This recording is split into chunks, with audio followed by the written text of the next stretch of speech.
Bonsoir à toutes et à tous. Conseil municipal du jeudi 28 septembre 2023. Je souhaitais aborder 4 points avant l'ouverture de ce conseil municipal. Juste une pensée pour notre ami et adjoint, M. Pascal Nalin, qui est actuellement hospitalisé. Nous lui souhaitons tous un prompt rétablissement et qu'il puisse venir nous rejoindre au plus vite. Une pensée pour Pascal, merci. Nous avions prévu initialement d'évoquer lors de ce conseil l'égalité homme-femme. Faute de temps, nous reportons ce débat qui mérite une réflexion partagée, que l'on prenne le temps d'échanger. On a fixé la date du 8 novembre pour convoquer les membres désignés pour l'égalité homme-femme. Lors du prochain conseil municipal, je vous exposerai également les projets et les travaux de la commune qui avancent et qui sont en cours. Et je souhaite vous lire également une déclaration de soutien pour le peuple arménien.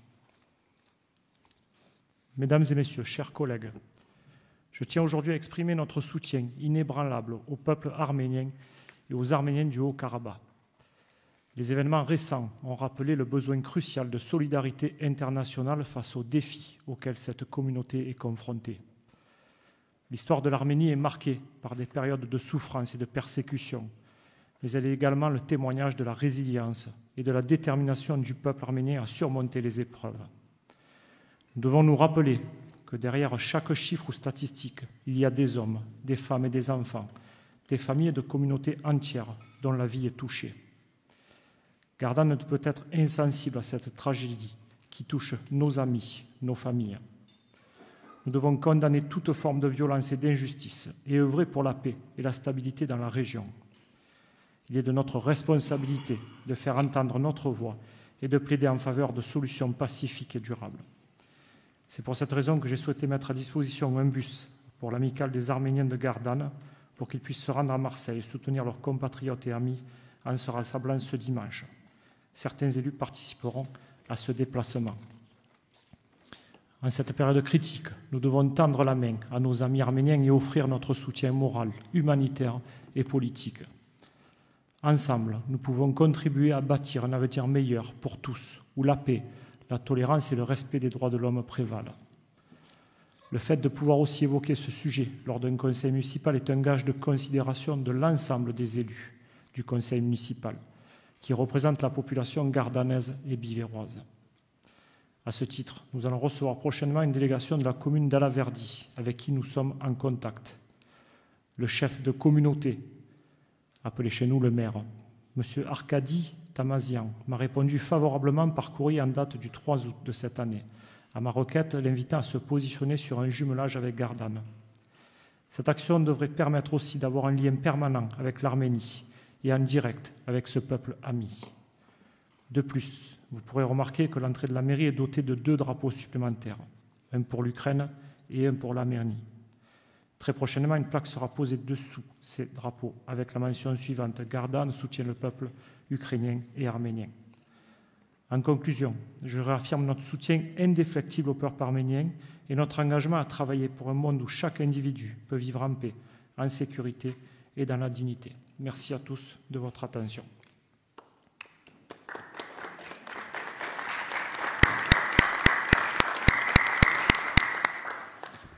Monsieur Jordan, je vous donne la parole. Merci, Monsieur le maire, pour me donner la parole. On avait posé, nous, en tant que groupe, effectivement, on avait émis le souhait d'évoquer ce sujet. Vous l'aviez validé, puisqu'on nous avait répondu que même en étant en retard par rapport aux questions écrites, c'était valable. Donc nous sommes satisfaits ce soir, effectivement. Et on partage pleinement le sens de votre intervention. Si vous me permettez, moi j'avais prévu un petit peu une intervention qui ne vient pas en double avec la vôtre, puisque c'est un petit peu l'historique de ce qui s'est passé ces derniers temps dans le Haut-Karabakh. Donc je répète, nous joignons entièrement à ce que vous avez dit, nous sommes d'accord avec vous. Donc un petit rappel, pas très long, mais ça fait, donc on dira, durant 9 mois de blocus total sur la région du Haut-Karabakh, l'Azerbaïdjan a privé les habitants et les habitantes de cette région de tout ravitaillement, assiégeant la population civile de 120 000 personnes, dont 30 000 enfants, menaçant leur vie, leurs droits et leur dignité que vous avez évoqués, Monsieur le maire. En août dernier, l'ancien premier procureur de la Cour pénale internationale dénonçait des actes commis par les forces azerbaïdjanaises en les qualifiant de génocide. Ces dernières semaines, les républiques d'Artsakh et d'Arménie ont subi tirs frontaliers, bombardements et exactions au terme desquels l'Azerbaïdjan a lancé le 19 septembre une offensive militaire sous le regard passif, je dis bien le regard passif, des 2000 soldats russes, dits soldats de la paix, qui étaient déployés sur place depuis 2020, le dernier conflit. Les forces azéries ont pris le contrôle de plusieurs districts du Haut-Karabakh et ont contraint ces autorités à ratifier un cessez-le-feu sous l'égide de Moscou, les obligeant à renoncer à l'autodétermination de son peuple. Alors, le bilan humain est amplement aujourd'hui encore méconnu, voire sous-estimé, est terrible, puisqu'il fait état de plusieurs centaines de morts, de très nombreux disparus et d'un exode massif de dizaines de milliers de civils. Pour compléter l'information, la Turquie a joué un rôle, je dirais, malheureusement déterminant dans l'ouverture de ce nouveau front en équipant matériellement l'armée azérie et en l'épaulant par d'envoi d'experts. Ce lundi, d'ailleurs, lundi passé, lundi dernier, le président, le triste président, je dirais, turc Erdogan et son au moins aussi triste homologue de l'Azerbaïdjan, M. Aliyev, se sont rencontrés. Ils se sont rencontrés. Et ils se sont félicités, je dis bien ils se sont félicités du succès de cette opération et ont énoncé clairement, y compris, leur prochain objectif, le sud de l'Arménie. La communauté internationale a laissé seul un peuple victime d'une agression sauvage. Les pays de l'Union européenne, qui, soit dit en passant, ont signé en catimini avec l'Azerbaïdjan un accord sur le gaz pour s'émanciper de l'approvisionnement russe, sont restés muets. Il serait mortifère pour l'avenir de sceller la situation actuelle et de passer à autre chose. La paix, vous l'avez dit, ne pourra jamais être fondée sur cette occupation. Il est de la responsabilité des États membres de l'ONU, des membres de son Conseil de sécurité, d'assurer la protection internationale des populations arméniennes et de conduire une diplomatie que je dirais offensive afin de frayer un chemin possible vers la paix, respectant les droits inaliénables des peuples. La France a failli par son inaction, à l'image des pays de l'Union européenne. Alors que les autorités du Haut-Karabakh et d'Arménie lançaient des alertes depuis plusieurs semaines, son silence, le silence de la France, porte, je dirais, pour ma part, un grave coup à l'amitié franco-arménienne. La France doit aujourd'hui être aux côtés, comme vous l'avez dit, monsieur le maire, du peuple arménien. La diplomatie française doit s'engager résolument pour un véritable retour à la paix. Alors, nous tenons à redire notre solidarité, nous aussi, au peuple victime de nettoyage ethnique, je pèse mes mots. Demandons instamment, vous l'avez fait au gouvernement français, d'agir pour mettre fin à la violation du droit international et pour prendre des mesures concrètes de solidarité avec les milliers de civils contraints à l'exode, fuyant la guerre et ses massacres. Et nous associons donc ce soir à toutes les initiatives qui pourront être prises en ce sens à votre niveau, au niveau de notre ville. Enfin, nous aussi, nous assurons nos compatriotes d'origine arménienne de toute notre sympathie et nous soutenons l'appel du Conseil de coordination des organisations des Arméniens, le CCAF Sud, pour le rassemblement qu'il organise, rassemblement de solidarité qu'il organise ce dimanche, donc 1er octobre, à 14h à Marseille, sous l'ombrière du Vieux-Port. Et vous avez mis, à la demande de l'Association des amicales des Arméniens de Gardanne, effectivement, un bus à leur disposition, donc 13h15, parking Savine. Voilà, merci.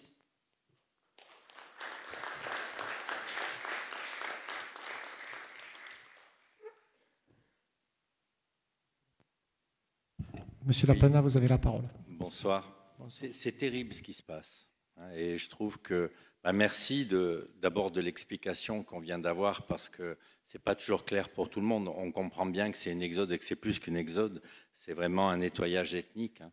Mais ce que je voulais proposer, enfin ce à quoi je pensais, parce qu'on est confronté souvent en ce moment à des situations dans ces pays totalitaires, on a l'impression que ces pays totalitaires se lâchent de plus en plus comme s'ils étaient inattaquables. Ils peuvent faire ce qu'ils veulent, ils peuvent tuer, et voilà, on avance comme ça. Et donc du coup, on a quand même, chaque fois qu'il y a un problème aussi grave, et le problème de l'Arménie est très très grave, parce qu'en plus, c'est une redite, on recommence encore. Moi, je voulais... Je le dis comme ça, mais peut-être proposer qu'on a quand même une communauté arménienne sur place ici et voir si à un moment ou un autre, on ne peut pas rencontrer la communauté, partager quelque chose sur ce qu'ils vivent et sur les retours qu'ils ont de ce qu'ils vivent, et qu'on puisse avoir un temps d'échange parce qu'il va y avoir peut-être de l'aide internationale, bon, qui pour certains peut être détournée d'ailleurs, comme on voit ce qui se passe au Maroc en ce moment. Ce n'est pas la même chose, mais l'aide est détournée. Mais qu'on puisse avoir quelque chose qui est de l'ordre du soutien moral, du soutien affectif. Et je me souviens qu'à une époque, Art et Festins du Monde était marqué par l'amitié des peuples. Et on recevait même, je me souviens avoir vécu des époques où on recevait un ambassadeur d'un pays autour de ce moment festif qui est très important dans notre ville. Est-ce qu'on ne pourrait pas imaginer qu'à Art et Festins du Monde, on puisse avoir à ce moment-là un lien avec un peuple particulier qui est en souffrance et faire venir l'ambassadeur et marquer ce temps-là par un temps qui est festif, mais qui est surtout un temps de solidarité et de chaleur vis-à-vis du peuple qui est en souffrance, d'autant plus qu'on a une communauté très importante ici, qui est une communauté active et pour laquelle notre groupe et tous les groupes s'associent à ce qui vient d'être dit pour dire à l'Amicale des Arméniens, on est là, chacun peut faire ce qu'il peut à sa dimension, mais quoi qu'on fasse, que ce soit jamais un dédouanement en disant je fais ça et puis c'est réglé, mais que ce soit quelque chose qui aille dans le temps et qu'on puisse montrer à quel point ce soutien va du fond du cœur et qu'il n'est pas que matériel. Alors, tout le monde l'a dit, je fais que dire des choses qui ont été dites, et là, évidemment, quelles que soient nos tendances politiques, on sera tous complètement solidaires de ce qui peut se passer. Et donc, s'il y a quelque chose de possible par Art et Festins du Monde, je trouve que symboliquement, ce serait très fort de pouvoir montrer au peuple arménien et à la communauté arménienne de Gardanne l'attention qu'on porte à ce qui se passe de si terrible dans ce pays. Voilà, merci.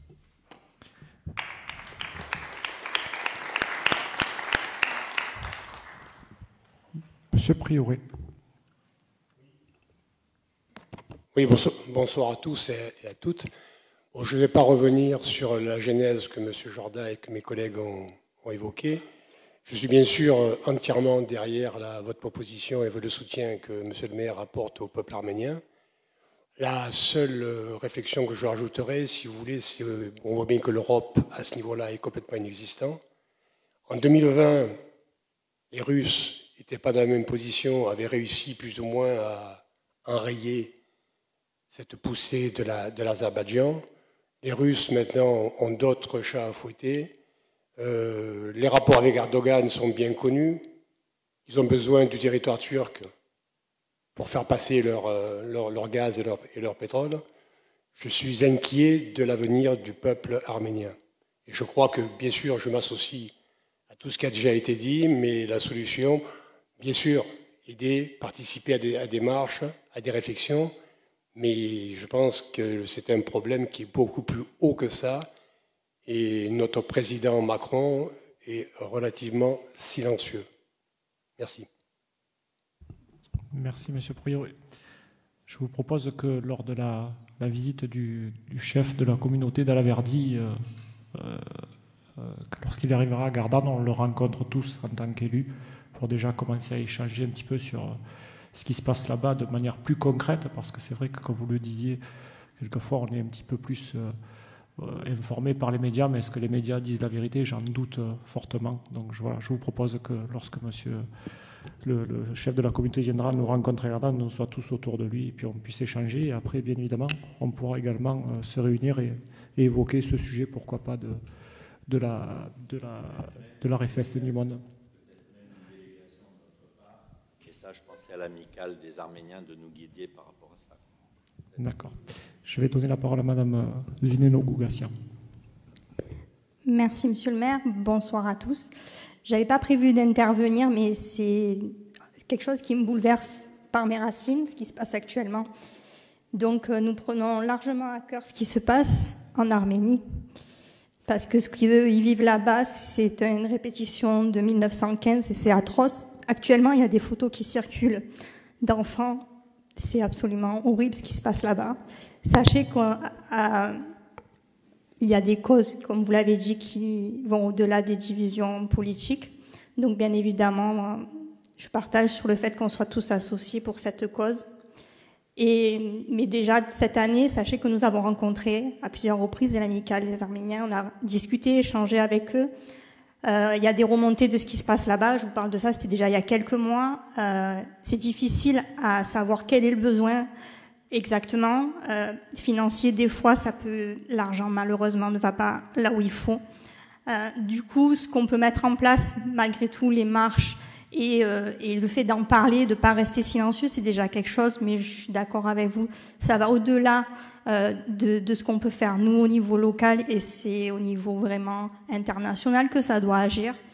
Sachez qu'on est également en contact régulier avec la JAF de Marseille et le CCAF Sud, notamment pour la marche de dimanche, mais de manière régulière, parce que malheureusement, la situation s'est largement dégradée ces derniers temps, mais on avait déjà dans l'idée de travailler en 2024 sur des festivités à Gardanne, des festivités ou des actions qui puissent faire parler de l'Arménie et qu'on puisse les aider. Donc sachez que voilà, il y a un travail qui était déjà en cours avec la JAF de Marseille, parce qu'en effet, on a une communauté arménienne très présente sur le territoire.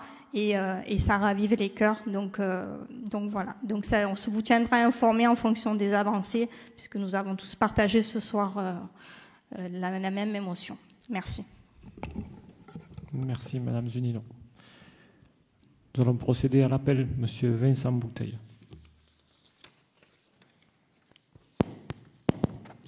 Merci, Monsieur le maire. Bonsoir à tous, chers collègues. Monsieur Hervé Granier. Présent. Monsieur Antonio Mujica. Madame Sandrine Zunino. Présente. Monsieur Arnaud Mazy. Madame Fouzia Boukerch. Présente. Monsieur Pascal Nalin. Procuration. Madame Valérie Sana. Monsieur Jean-François Garcia. Présent. Madame Noura Arabe. Présente. Madame Magali Sel. Présente. Madame Daniel Chabot. Monsieur Gérard Giordano. Monsieur Kuder Djif. Procuration. Monsieur Michel Marastoni. Madame Corinne Donorio Gimeo. Monsieur Claude Jupin. Madame Valérie Ferrarini. Monsieur Kamel Bellarbi. Madame Sophie Kouki-Gilas. Procuration. Moi-même Vincent Bouteille, présent. Madame Sylvia Paulet. Madame Claire Campodonico. Monsieur Claude Jorda. Madame Samia Gamesh. Madame Joanne Guindini-Souche. Madame Pamela Ponsard. Monsieur Jimmy Bessé. Monsieur Jean-Marc Lapiana. Présent. Madame Marie-Christine Richard. Monsieur Guy Porcedo. Procuration. Madame Patricia Sprea. Monsieur Laurent Dehé. Monsieur Bruno Prioré. Et Madame Kafia Bensadji. Merci, Monsieur le maire. L'appel est terminé. Merci, Monsieur Bouteille. La liste des décisions du maire appelle-t-elle à des observations? Oui, Monsieur Prioré. Maire, une petite explication concernant le marché de sécurité privée de surveillance humaine. Oui. C'est quoi exactement? Ça concerne toute la sécurité. Les agents de sécurité, c'est la société Human Protection qui a obtenu le marché et qui assure toutes les festivités en tant qu'agent de sécurité, mais aussi en tant qu'agent de SIAP, les services de sécurité d'incendie, d'assistance à personne qu'on retrouve sur des événements, dans des ERP notamment. Donc c'est un service qui n'existait pas avant? Si, ça a été un renouvellement de marché. D'accord, ok, merci. Merci. Oui, Mme Bensadi. Bonsoir à tous. Moi, je voulais juste savoir si à la ville de Gardanne, il n'y avait pas un service espace vert. Et si le service espace vert, puisque il y a un marché qui a été... Donc, entretien espace vert et mise en œuvre des obligations légales de débroussaillement. Donc, est-ce que les services espace vert peuvent le faire ou pas ou... Monsieur Mujica, vous avez la parole. Merci, monsieur le maire. Bonsoir à toutes et à tous. Alors oui, nous avons un service espace vert pour les petits travaux d'entretien des ronds-points, des parcs, pour tout ce qui est travaux forestiers, débroussaillage, des obligations légales de débroussaillement. Nous ne sommes pas équipés pour ça et donc on fait appel. Et avec l'ONF, en fait, on est en collaboration avec l'ONF pour tout ce qui est de ces opérations-là. Merci, monsieur Mujica. D'autres observations? Oui, monsieur Prioré.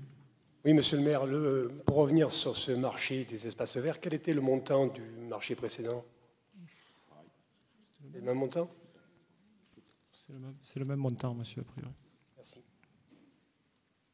Plus d'observations? Je vous remercie. Administration générale, approbation du procès-verbal du Conseil municipal du 22 juin 2023. Y a-t-il des observations? Oui, madame Gamèche.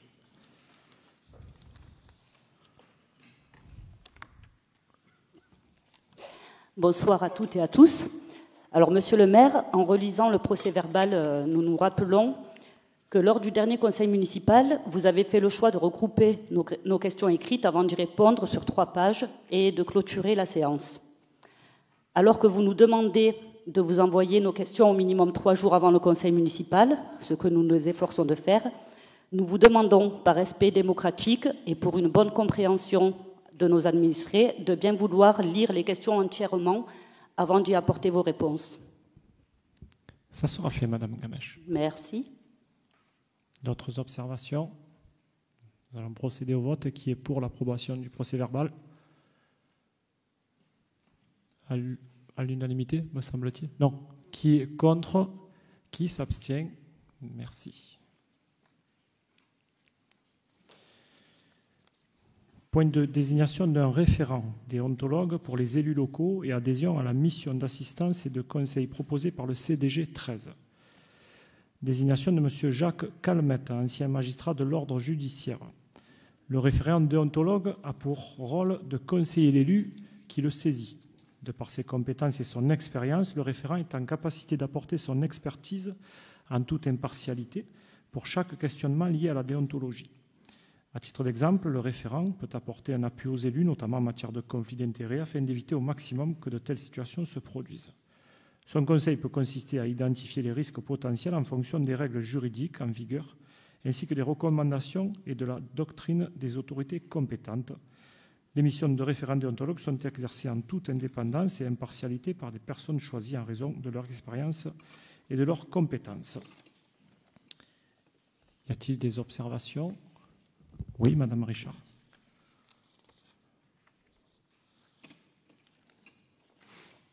Bonsoir. Juste une petite précision, c'est pour tous les élus? Absolument, oui, bien sûr. Et au niveau des agents municipaux, est-ce que c'est prévu ou non? C'est autre chose pour eux, c'est ça? Oui, ça concerne uniquement les élus. D'accord, uniquement les élus. Oui. Et oui, monsieur Lapiana. Il n'y a pas d'autre. Oui, donc si ça concerne les élus, ça veut dire que nous, on peut s'adresser à cette personne chaque fois qu'on a le sentiment qu'on n'est pas en accord sur quelque chose, qu'il y a une question de déontologie. Par exemple, quand on n'a pas de réponse à nos questions, est-ce qu'on peut s'adresser à lui pour qu'il vous interpelle, pour qu'on puisse avoir des réponses à nos questions, comme ma collègue l'a évoqué tout à l'heure? C'est des sujets comme ça qui peuvent être évoqués? C'est juste pour comprendre, parce que la déontologie, c'est... Bon, voilà, est-ce que c'est uniquement parce qu'on peut avoir des rapports non déontologiques donc désagréables entre nous, ou est-ce que ça touche des sujets spécifiques? Par exemple, je peux prendre un autre exemple pour voir si... sur le Puy-Moranda, je considère que la déontologie n'a pas été bonne. Ça va être mon point de vue, puisque l'analyse du projet a été mal faite de mon point de vue, de votre part.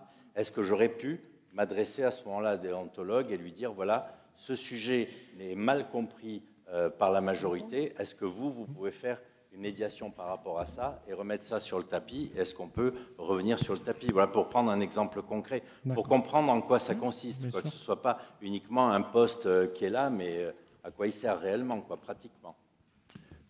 Monsieur. Oui, merci Monsieur le maire. Non, la déontologie, il faut l'entendre différemment. C'est pas dans nos rapports politiques qu'on peut avoir, c'est dans les rapports juridiques qu'on a, nous, élus, à l'égard de la collectivité. Je vous donne un exemple très simple. Imaginons qu'à l'occasion d'une commission d'appel d'offres, on vienne à attribuer un marché. Et un des élus pourrait se poser une question de savoir si déontologiquement, il peut y siéger parce qu'il aurait des intérêts dans une des filiales de la société. Le déontologue pourra apporter une réponse en disant oui, vous pouvez siéger, non, vous devez vous déporter. C'est dans ce genre de rapport-là que le déontologue viendra apporter des précisions pour savoir si nous sommes toujours à notre place et si on respecte la déontologie et notamment le risque du conflit d'intérêts et toutes les infractions qui peuvent être faites sans forcément de volonté, mais qu'évidemment, par nos fonctions et par nos métiers en dehors, on peut être amené à commettre. Voilà, ça sera ça son rôle, et ce n'est pas dans les rapports politiques qu'il peut y avoir qui, eux, relèvent du débat et de la démocratie. Merci, Monsieur le maire. D'autres observations?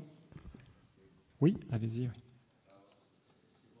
J'aimerais, il faudrait que je relise exactement ce qu'est le rôle du déontologue, parce que moi je pensais que c'était aussi une question qui pouvait ça pouvait nous questionner sur la probité, sur l'intégrité de ce qu'on faisait, et pas uniquement sur le conflit d'intérêts personnel. Donc ça concerne aussi des sujets sur lesquels on pourrait être en tension, parce qu'on considère que la probité n'est pas respectée, que l'intégrité n'est pas respectée. Est-ce que c'est ça aussi? Parce qu'autrement, bon, le conflit d'intérêts personnel, ça peut être aussi géré par ailleurs. Il y a la voie de justice aussi par rapport à ça. Donc, ce que je vous propose, c'est que après, on prend notre décision si on vote pour ou contre, mais ce que je vous propose, c'est qu'on le rencontre et qu'ils viennent nous expliquer. Nous, on est favorable, bien sûr, mais c'est nouveau, à moins que quelqu'un, bon, M. Mazier nous a apporté des explications assez claires et précises, mais bon, ça reste quand même assez... comment dire, on a du mal peut-être tous à comprendre. Hein. Moi, je propose cette rencontre-là avec lui. Monsieur Jordan, oui. Alors moi, c'est une question par rapport à la situation, par rapport au personnel municipal. Qu'est-ce qu'il est? Il est cadre, il est catégorie, ou est-ce qu'il est payé par saisine? Il est payé, à chaque fois qu'on le saisira, ça coûtera de l'argent à la commune. Oui. À chaque fois qu'il est saisi, pour des raisons qu'a évoquées M. Mazir, j'ai bien compris, ou d'autres, il est payé donc par saisine. À la prestation, oui. À la prestation. Tout à fait. Bon, on peut faire ça. Je vous propose une rencontre dès que ce monsieur se présentera à nous. Nous allons procéder au vote. Qui est pour? À l'unanimité, me semble-t-il. Merci.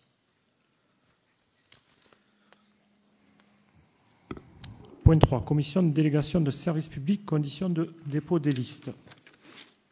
Nous allons traiter les délibérations suivantes en 2 actes. La condition de dépôt, délibération numéro 3, qui sera suivie par l'élection des membres délibération numéro 4. Pour votre information, la délégation de service public est un contrat par lequel une personne morale de droit public confie la gestion d'un service public dont elle a la responsabilité à un délégataire public ou privé. Le délégataire peut être chargé de construire des ouvrages ou d'acquérir des biens nécessaires au service.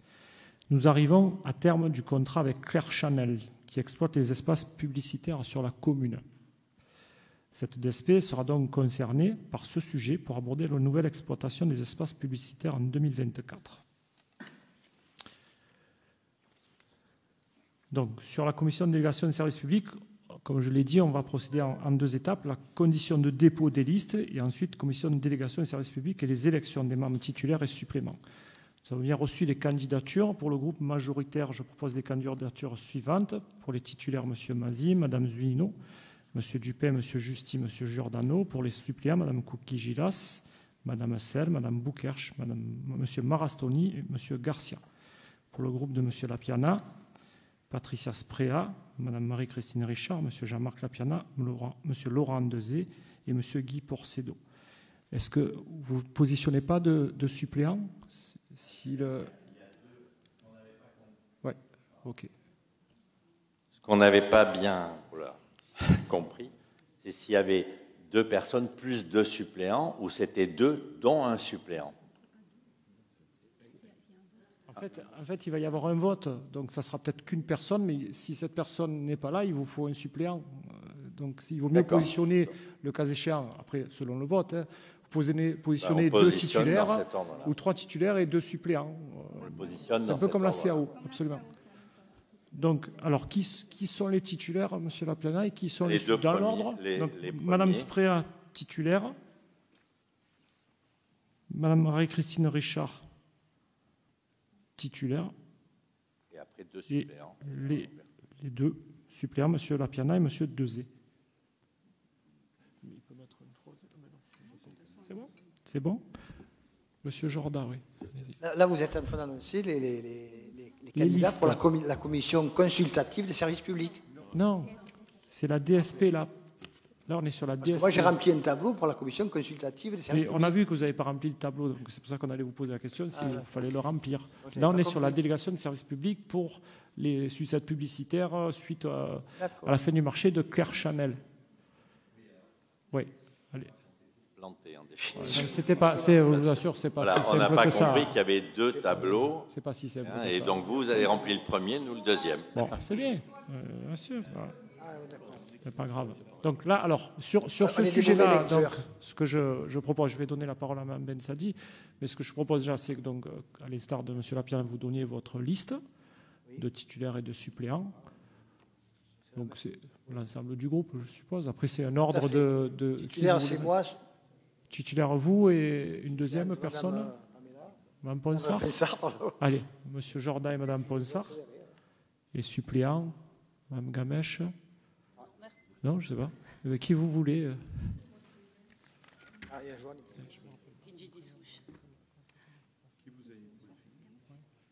Voilà, c'est vrai. Mme Godini-Souche? C'est pour le deuxième truc. Mme Godini. Alors, M. Jordan, Mme Ponsard en titulaire, Mme Godini-Souche et Mme Gamèche en suppléant. Merci.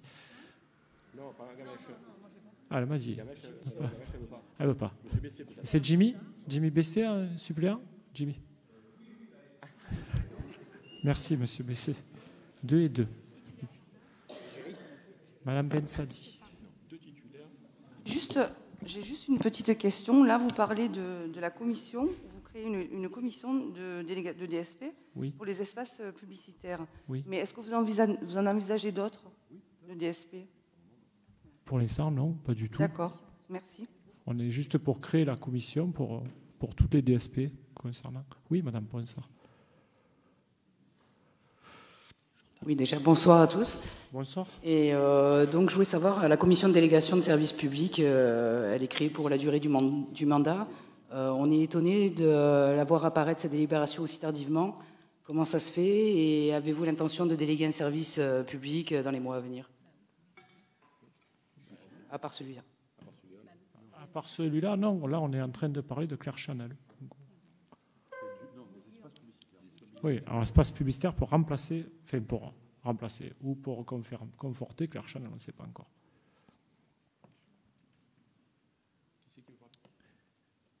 Monsieur Prioré, constituez votre groupe de... C'est bon? Non, tout. Tout à fait, c'est votre droit. Donc on va... Est-ce que c'est bon là pour les groupes? Oui, Monsieur Lapiana, allez-y. C'est un peu... Oui. Non, elle a posé ça. Ouais, c'est bon là? Oui, la question, parce que quand on vous demande s'il y a d'autres DSP qui sont prévus, c'est parce que, enfin, il me semble que tout le monde a un peu derrière la tête. Est-ce qu'il y a une DSP qui va se prévoir pour le cinéma, par exemple? Est-ce que vous êtes dans cette non, pas du tout. Là Pas du tout. Particulièrement. Absolument pas. Voilà, c'est un sujet. Non, non. Et après, quel sera le rythme de réunion sur ces questions-là? Et est-ce qu'on sera prévenu suffisamment tôt? Parce que vous nous dites que souvent on n'assiste pas aux réunions, mais on essaiera de les positionner. Voilà, parce qu'on est un peu coincé. Vous voyez, il y a eu la réunion des entrepreneurs du Pays d'Aix, on n'était même pas informés, donc c'est un truc pour lequel les élus de l'opposition pourraient y être aussi. Voilà, il y a des questions comme ça qui sont importantes. Donc, au niveau de la communication, il faut voir un peu ce qui se passe parce qu'il y a des ratages réguliers quand même, et c'est dommage. On fera en sorte que de toute façon, il faut une commission, hein, comme une CAO, donc il faudra impérativement que vous soyez présents. Donc, on positionnera et qu'il y ait le quorum, donc on positionnera les réunions. Si on les positionnait un petit peu plus tardivement pour ceux qui travaillent, on le fera. D'autres questions? Donc, sur les modalités du vote, je vous propose de voter à main levée si à l'unanimité vous en êtes d'accord déjà. Si on ne décide pas de voter à main levée, c'est à bulletin secret. Donc qui est pour voter à main levée à l'unanimité, je vous remercie. Donc sur l'élection des membres de la commission de DSP, dont les listes ont été présentées, je vous propose de procéder au vote par groupe, bien évidemment. Oui. Donc qui est pour la liste du groupe de la majorité? Oui, procuration vote 2 fois, bien évidemment, et ça sera de la même manière pour les groupes de l'opposition. C'est bon, c'est noté. OK. Donc le vote pour liste de M. Lapiana, avec procuration de M. Porcedo. Donc c'est 5. Vote pour le groupe de M. Jorda. Tout le monde est là. 5. Ouais, ça fait. Et vote pour M. Prioré. C'est parfait. Très bien. On va proclamer les résultats. Madame la directrice générale des services qui mouline derrière. Merci.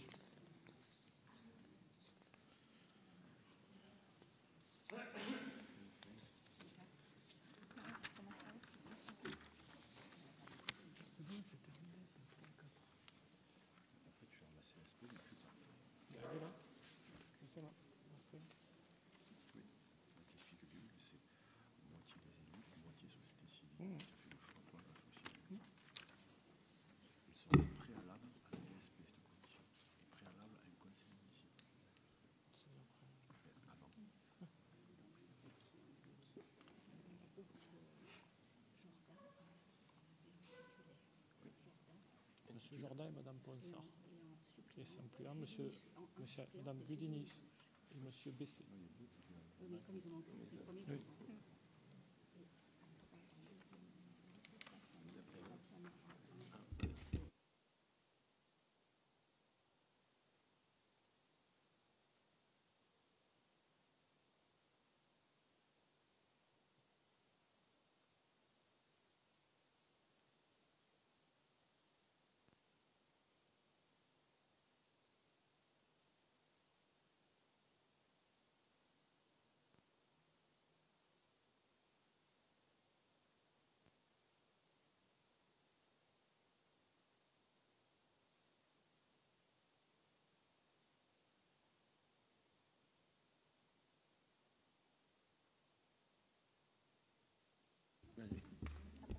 Donc, sont élus membres de la commission de délégation de services publics, en titulaire M. Mazy et Mme Zunino, M. Dupin, et en supplément pour la majorité Mme Kouki-Gilas, Mme Sel et Mme Boukerch. Pour le groupe de M. Claude Jordan, titulaire M. Claude Jorda, et en supplément Mme Gouidini-Souche. Pour le groupe de M. Lapiana, Mme Sprea et M. Jean-Marc Lapiana. Et vous oubliez de me marquer. Et monsieur... Ah non, c'est un vote à la représentation proportionnelle, il y a 5 sièges, donc il y a... Voilà pour les résultats.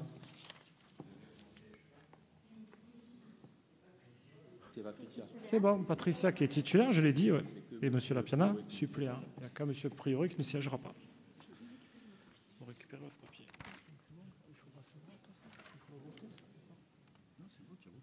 C'est voté ? Allez. Point 5. Composition et désignation des représentants du conseil municipal au sein de la commission consultative des services publics locaux. Le CCSPL, Commission consultative des services publics locaux, ont pour vocation de permettre aux usagers d'obtenir des informations sur le fonctionnement des services publics, d'être consultés sur certaines mesures et d'émettre des propositions. Ces commissions sont préalables aux conseils municipaux quand une question les concerne.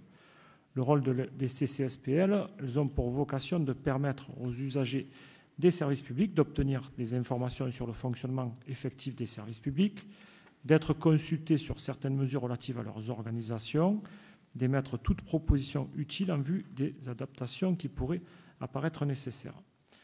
Donc, je propose de désigner des membres, Monsieur le maire ou son représentant du groupe de la majorité, Monsieur Dupin, Monsieur Giordano, Madame Magalissel, Madame Sophie Kouki-Gilas, Monsieur Jean-François Garcia, Madame Fouzia Boukerch, Madame Claire Capodonico. Du groupe collectif citoyen, donc 2 membres, Monsieur Jorda et Madame Gouidini-Souche. Du groupe Avenir nous appartient Monsieur Lapiana, 2 membres. Madame Richard et Monsieur Des. Mme Richard et M. D.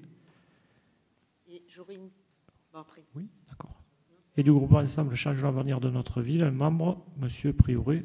Vous êtes d'accord de représenter votre groupe? Là, vous en ferez partie, par contre. Excusez-moi, monsieur le maire, je vous entends très mal. Ah, pardon. Pourtant, je crois qu'il n'y a que vous qui m'entendez très mal. J'ai déjà pas compris tout à l'heure le résultat par rapport au fait que, si j'ai bien compris, je ne fais pas partie du... C'est à la proportionnelle, vous n'en faites pas partie. Par contre, sur celui-là, oui, vous allez en faire partie. Oui, voilà, je n'avais pas compris tout à l'heure. Excusez-moi. Donc, ensuite, il y aura donc des personnes de la société civile, un CIQ Ouest, un membre, un CIQ Est, un membre, et un office du tourisme, un membre. Les membres seront convoqués en fonction du nombre de sièges attribués lors de ces commissions. On va voter sur désignation. Oui, Marie-Christine Richard. Oui. Juste, on voulait avoir une précision. Qui a déterminé le choix pour les représentants des usagers? C'est sur proposition du maire, oui. C'est vous qui avez... Voilà, absolument, on les a contactés et bien sûr, oui, ils ont été enchantés, d'ailleurs. On passe au vote. Pardon, excusez-moi, Mme Gaudini-Souche. Bonsoir à toutes et à tous. Bonsoir. Donc, c'est avec conviction et motivation que nous nous engageons dans cette commission consultative des services publics, étant donné notre très fort attachement aux services publics, mis trop souvent à mal par le gouvernement et les différentes politiques nationales et locales. Les services publics doivent permettre à toutes et à tous d'avoir accès aux mêmes services sur tout le territoire national. Or, aujourd'hui, nous constatons que les inégalités n'ont de cesse de se développer, comme dans le domaine de la santé, où il faut parfois faire des centaines de kilomètres pour se soigner, dans l'enseignement, où de nombreux élèves restent sans professeurs et professeurs. Jusqu'ici, à Gardanne et Bivers, nous nous sentions à peu près épargnés, bien que nous ayons perdu quelques services avec la fermeture pour travaux du bureau de poste de Gardanne depuis 2 étés, les difficultés d'accueil rencontrées à la MDS de Gardanne par manque de personnel, sans parler encore de la dématérialisation de certaines tâches. Mais la colère commence à gronder au cœur de la ville depuis la rentrée. Nous supposons que vous en avez entendu la clameur. En effet, les parents d'élèves ont eu la mauvaise surprise d'apprendre que leurs enfants n'auraient plus accès aux équipements sportifs et culturels de la ville, et encore moins aux multiples espaces forestiers où ils avaient coutume de se rendre. Alors que vous disiez mettre les enfants et leur réussite éducative au cœur de la politique municipale, vous choisissez de leur retirer des moyens.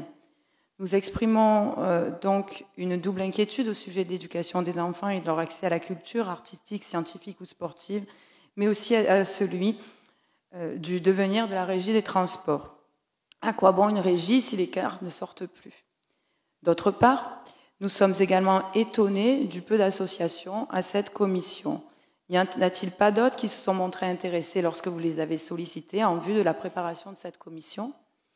Et enfin, nous appelons de nos vœux que cette commission si importante se réunisse régulièrement au moins plus souvent que celle de Bivers et que celle des projets structurants dont nous attendons toujours, depuis mars, le calendrier. Merci. Très bien. Sur vos propos tenus concernant l'éventuelle suppression, c'est une question diverse à laquelle je répondrai très précisément tout à l'heure. Sur la possibilité de réunir plusieurs personnes de la société civile, on estime que dans des CIQ, notamment 2, ça réunit quand même pas mal de personnes. Donc après, c'est un choix que nous avons décidé ainsi. Monsieur Lapiana, oui. J'ai pas pu finir de répondre. Il me semble que vous n'avez pas répondu sur la qualité des services publics d'enseignement et d'accès à la culture. Vous y répondrez plus tard alors? Absolument, monsieur Mazier, mais ça fait partie d'une question aussi. Oui, je ne comprends pas en quoi il y aurait en fait, le fait que les bus ne sortent pas. Ah, mais ça c'est la réponse. Ça impacte la qualité des services publics d'éducation et de culture. Ok. Voilà. Je répondrai à cette question, effectivement. Merci. Très précisément. Merci. Monsieur Lapiana, oui. Oui, je suis un peu gêné On reporte sur les questions diverses des questions qui sont débattues là, parce qu'après, quand on est aux questions diverses, il n'y a pas de débat. Donc si là, il y a une question qui est posée, même s'il y a une question diverse, moi je préférerais qu'on y réponde pour qu'il puisse y avoir un débat. Parce qu'après, quand c'est les questions diverses, nous, on ne peut pas surenchérir, on ne peut pas vous dire qu'on a compris ou qu'on n'a pas compris, il n'y a pas de dialogue. Donc moi, je préférerais que quand on pose une question, au moment où on la pose, on nous apporte une réponse. Ça n'a pas de lien direct avec la délibération, M. Lapiana. Après, sinon, on part dans tous les sens. D'autres observations? Nous allons procéder au vote. Oui, pardon, allez-y. Oui. De la commission Biver et des projets structurants, est-ce que nous pourrons la voir? Oui. Non, donc pour le moment, il n'y a pas de prévu. Elles ne sont pas prévues, on va les convoquer sur demande, on le fera. Merci. Merci. Dans le procédé au vote, qui est pour? Qui est contre? Qui s'abstient? Voilà, l'unanimité, merci. Avenant à la Convention pour la transmission électronique des électroniques des actes soumis au contrôle de légalité, extension de l'ensemble des actes. Il s'agit d'autoriser le maire à signer l'avenant à la convention existante dans le cadre de la dématérialisation des actes avec la sous-préfecture. Sont concernés par cet événement les actes relevant de la commande publique. Y a-t-il des observations? Oui, Monsieur Lapiana. Donc, en fait, aujourd'hui, au niveau de la commande publique, on envoie un contrôle de la légalité et vous voulez dématérialiser ça. C'est ça la question? Affirmatif. Jusqu'à aujourd'hui, on prenait les documents, on allait en préfecture, on faisait les trous et on revenait avec les documents. Donc, c'est juste pour les dématérialiser, oui. Moi qui travaille de plus en plus avec le numérique, qui est une catastrophe sur certains points, oui. Il faudrait être vigilant que le numérique ne nous empêche pas régulièrement d'aller vers le contrôle de la légalité. Hein, vous savez bien qu'avec la Smart City, c'est le gros problème. Absolument. Donc, voilà, que le numérique ne nous dédouane pas de ce que la personne doit faire comme obligation. Nous serons vigilants sur le sujet, M. Lapiana. Je vous propose de passer au vote. Qui est pour? À l'unanimité, merci. Point 7, adoption de la nomenclature budgétaire et comptable M57 le 1er janvier 2024. Madame Zunino. Merci, Monsieur le maire. Donc, le référentiel M57 a été instauré au 1er janvier 2015. Il s'applique à l'ensemble des collectivités territoriales et constitue l'instruction la plus récente du secteur public local. Elle s'étend désormais à toutes les collectivités avec des règles budgétaires assouplies dont bénéficient déjà les régions et offrant une plus grande marge de manœuvre aux gestionnaires. Il s'agit donc aujourd'hui de mettre en place au 1er janvier 2024 l'instruction M57 au lieu et place de la M14. Il est donc précisé que cela concerne uniquement les budgets SPIC, donc les budgets principaux et non les budgets SPIC qui restent en nomenclature M4. Il est donc proposé aujourd'hui au Conseil municipal d'adopter avec l'avis favorable du comptable la nomenclature budgétaire et comptable M57 au 1er janvier 2024 pour le budget principal de la ville de Gardanne. Merci Madame Zunino. Des observations? Oui, Madame Gamèche. Sur le CCAS. Allez-y, on imagine. Donc, comment voter une délibération quand on manque d'explications techniques? En principe, et comme je vous ai fait remarquer ça mardi soir lors du conseil d'administration du CCAS, nous aurions dû approuver ce soir également le RBF, le règlement budgétaire et financier. Donc, où est-il? Et de plus, si le passage à cette nouvelle nomenclature sera obligatoire au 1er janvier, je ne vois pas l'intérêt d'en faire une délibération et je suis curieuse de savoir ce qui pourrait se passer si toutes et tous, ici ce soir, décidons de voter contre. Donc, par principe, et même si cela ne changera rien, nous allons nous abstenir sur cette délibération ainsi que sur la suivante. Madame Zunino. Alors oui, c'est une obligation au 1er janvier 2024. Les communes qui le souhaitaient pouvaient procéder au changement de nomenclature avant le 1er janvier 2024 afin d'éviter un engouement au 1er janvier 2024. Donc il s'agit uniquement d'une obligation, mais même si c'est une obligation réglementaire, il est demandé aux communes de procéder à l'approbation de la nomenclature en conseil municipal. Donc on se conforme uniquement à la réglementation, que cela vous déplaise, mais on est conforme à la réglementation. Ensuite, concernant le RBF, qui est le règlement budgétaire et financier, il sera soumis au vote du conseil municipal avant le vote du budget primitif, qui est l'obligation réglementaire à respecter. Donc, il n'y a pas d'obligation à le voter ce soir. Je sais qu'il n'y a pas une obligation de le voter ce soir. Hein. Eh bien, donc, ça ne sert à rien d'insinuer qu'on n'est pas conforme. Non, alors, j'ai absolument pas dit que vous n'étiez pas conforme, hein, Madame Zunino. Écoutez bien quand je parle, hein, ne transformez pas mes propos. Je dis juste que lors du conseil d'administration du CCAS, nous avions eu ce RBF, donc très bien je ne vais pas citer les noms, hein, en tout cas par les super agents du CCAS. Donc je trouve ça dommage que nous ne l'ayons pas eu ce soir, ce qui nous aurait aussi permis d'avoir plus d'éléments techniques pour pouvoir comprendre cette nouvelle nomenclature. Voilà, tout simplement. Je reprécise. Merci. Madame Zunino. À titre quand même de comparaison, le CCAS, qui est quand même un établissement public et satellite de la ville, n'a pas la même amplitude qu'un budget principal. Donc c'est là tout à fait... Enfin, ils vous ont pu vous présenter lors du conseil d'administration le règlement budgétaire et financier, puisque c'est quand même une version beaucoup plus allégée que sur le budget principal. Donc là, les services travaillent actuellement sur le règlement budgétaire et financier qui reprend les pratiques internes à la ville en essayant de les améliorer, bien évidemment.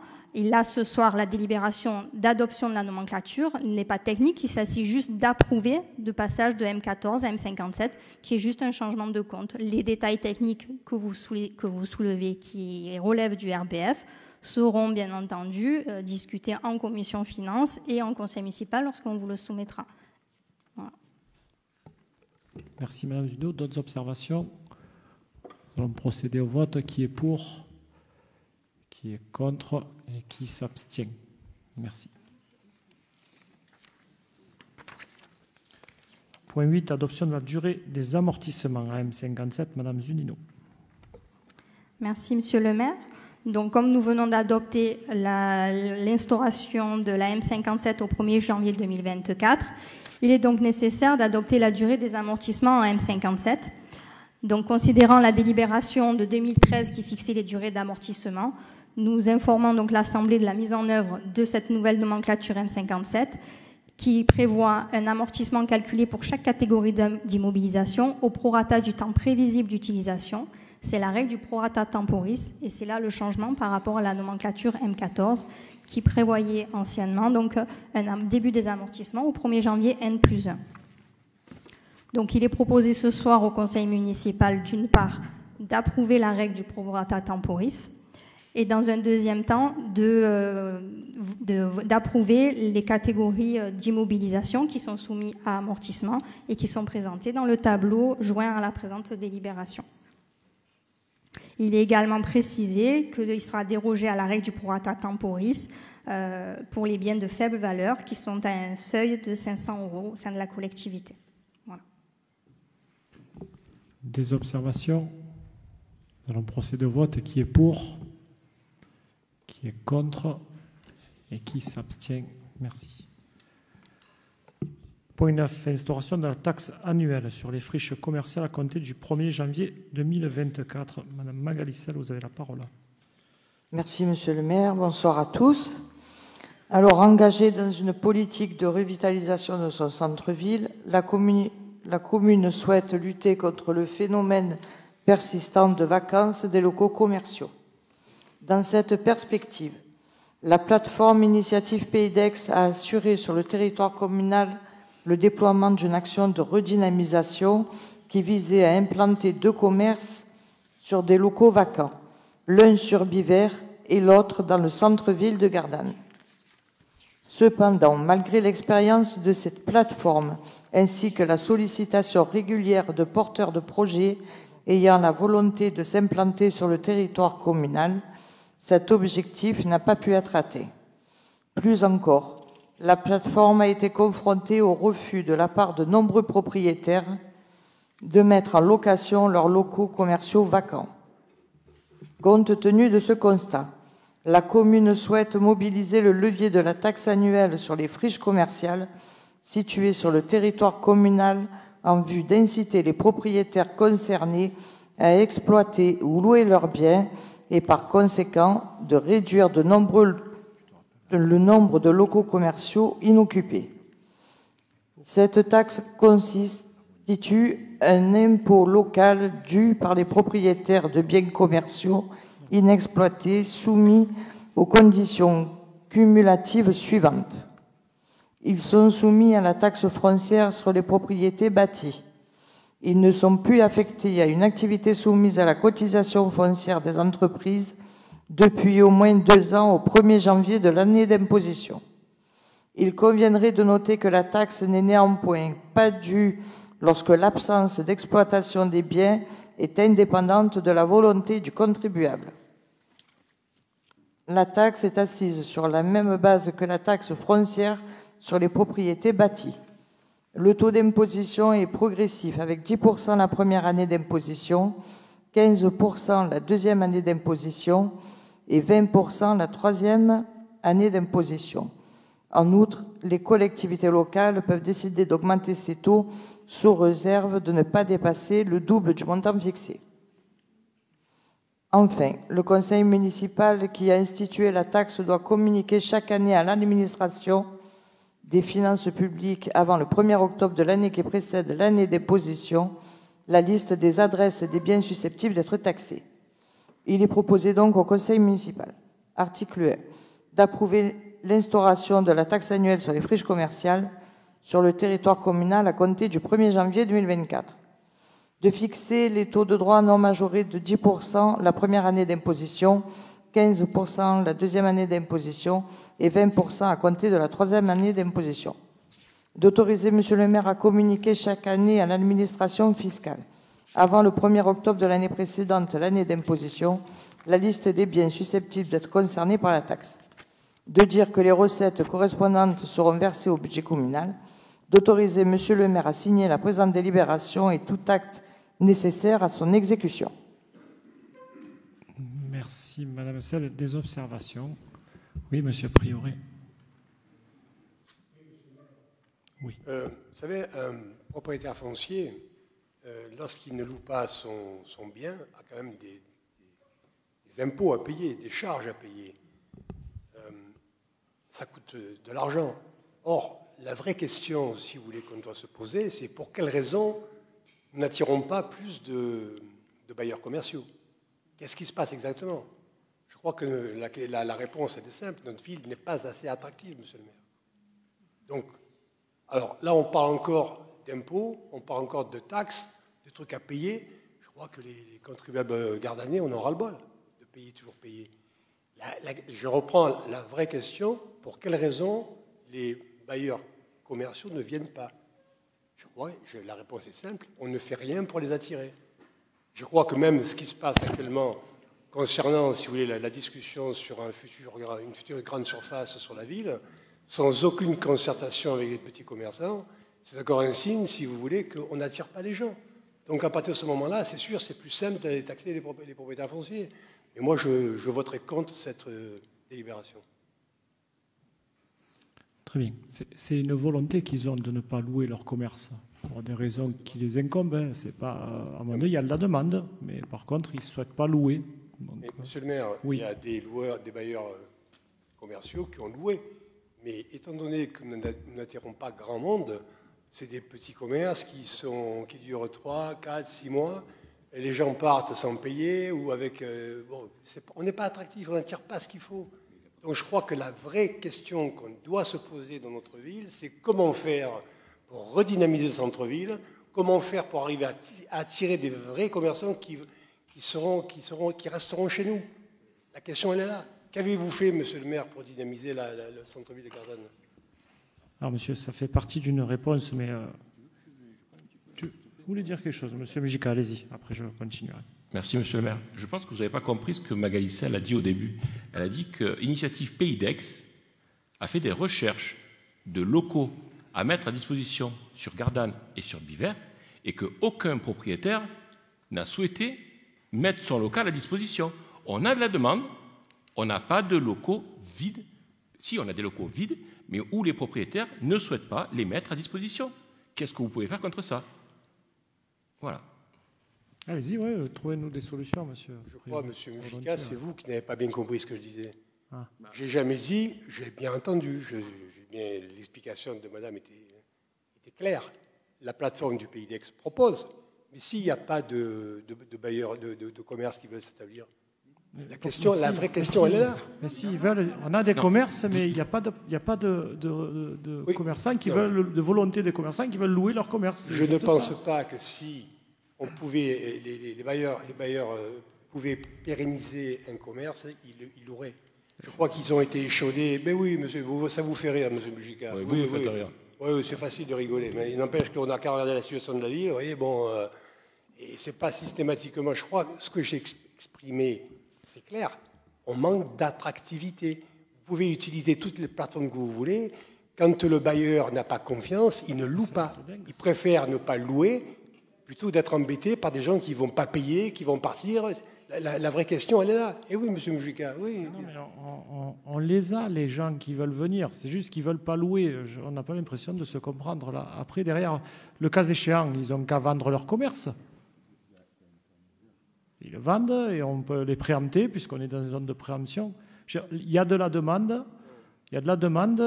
et il y a des commerçants qui ne veulent pas louer leur commerce. C'est des propriétaires qui ne veulent pas louer. C'est la même chose sur les logements. Il y a de la demande et puis il y a des gens qui ne veulent pas louer leur logement. C'est compliqué. Après, maintenant, vous pensez qu'il n'y a pas de demande, je peux vous assurer qu'il y a de la demande. Et il y en aura bientôt encore plus. D'autres observations? Oui, monsieur Bessé. Oui, bonsoir à toutes et à tous. Donc voilà enfin une bonne initiative que cette taxe sur la vacance commerciale. Nous l'avions inscrite dans notre projet en 2020, donc nous ne pouvons que voter pour cette délibération.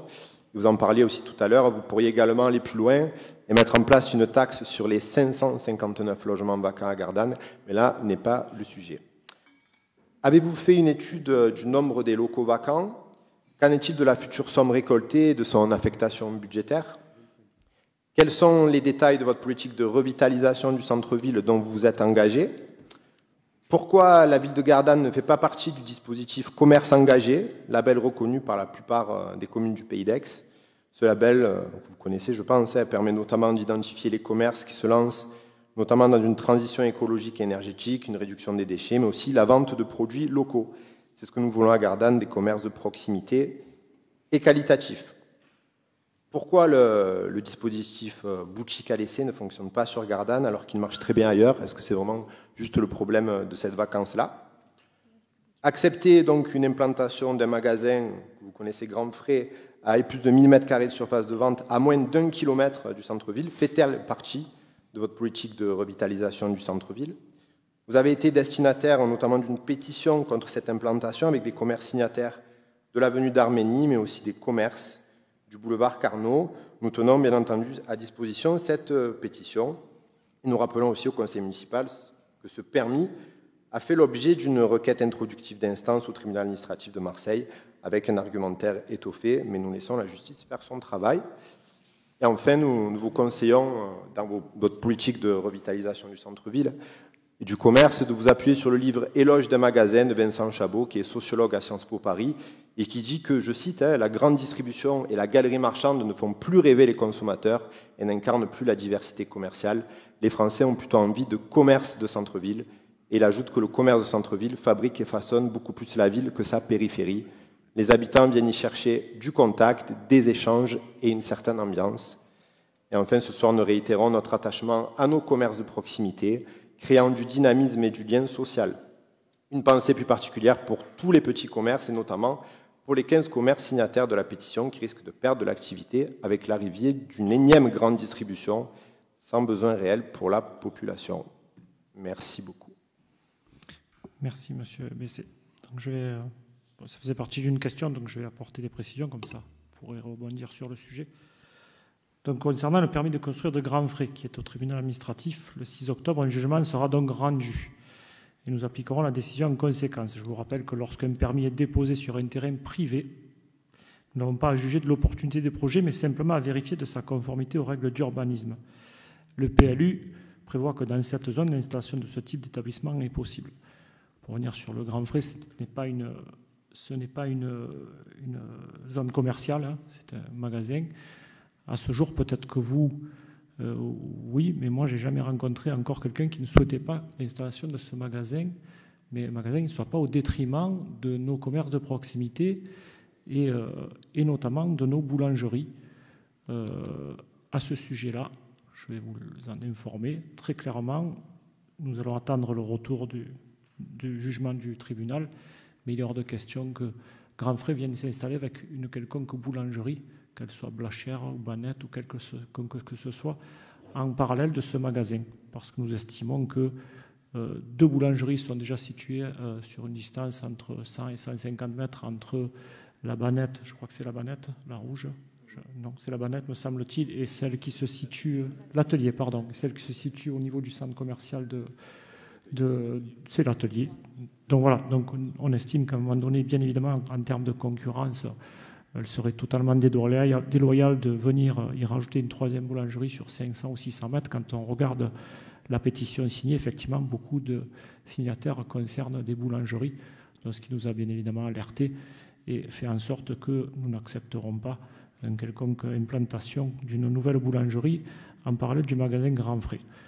Sur ce magasin Grand Frais, moi, je voulais juste rappeler qu'à Gardanne, nous avons un Intermarché, 2 Lidl, un Carrefour Market, un Netto, un Aldi, un Supeco, soit 7 grandes surfaces installées sous vos mandatures.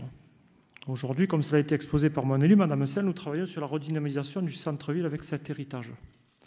Par ailleurs, nous avons reçu l'OPA, l'agence d'urbanisme du Pays d'Aix et la métropole, il y a 15 jours en mairie, pour travailler sur un accompagnement pour la redynamisation du centre-ville. Nous nous rencontrons à nouveau 2e quinzaine d'octobre pour une visite de terrain et mi-décembre pour établir un diagnostic et en faire ressortir les enjeux. Dans le premier trimestre 2024, il y aura une présentation du schéma d'intention et des actions à mener, ainsi qu'un rapport complet de l'étude. Pour terminer, concernant l'étude faite par l'OPA et la métropole, le constat est le suivant. On retrouve en centre-ville un cadre urbain de qualité, une offre commerciale dense, mais une perte de vitalité commerciale avec 25% de commerces vacants en 2018 et une perte d'activité entre 2012 et 2018, principalement sur l'alimentaire, l'équipement de la personne, de la maison. Un niveau d'équipement variable selon les segments, une sous-représentation de l'alimentaire, une surreprésentation des services et de la restauration rapide. Voilà le bilan entre 2012 et 2018. De notre côté, effectivement, nous travaillons à redynamiser le centre-ville, à offrir aux Gardanais ce dont ils ont besoin. Je vous laisse la parole. Oui, Monsieur Jordan. Oui, par rapport au permis, là, même si c'est sur une parcelle privée, il me semble que la pratique, entre autres de Grand Frais, mais pas que de Grand Frais, de tous les grands distributeurs, c'est d'avoir, comme sur le permis qui a été déposé, un local non affecté. Ce qui leur permet, à un moment donné, de ne pas dépasser la surface qui va les obliger à avoir une commission qui va venir contrôler ce qu'ils vont faire.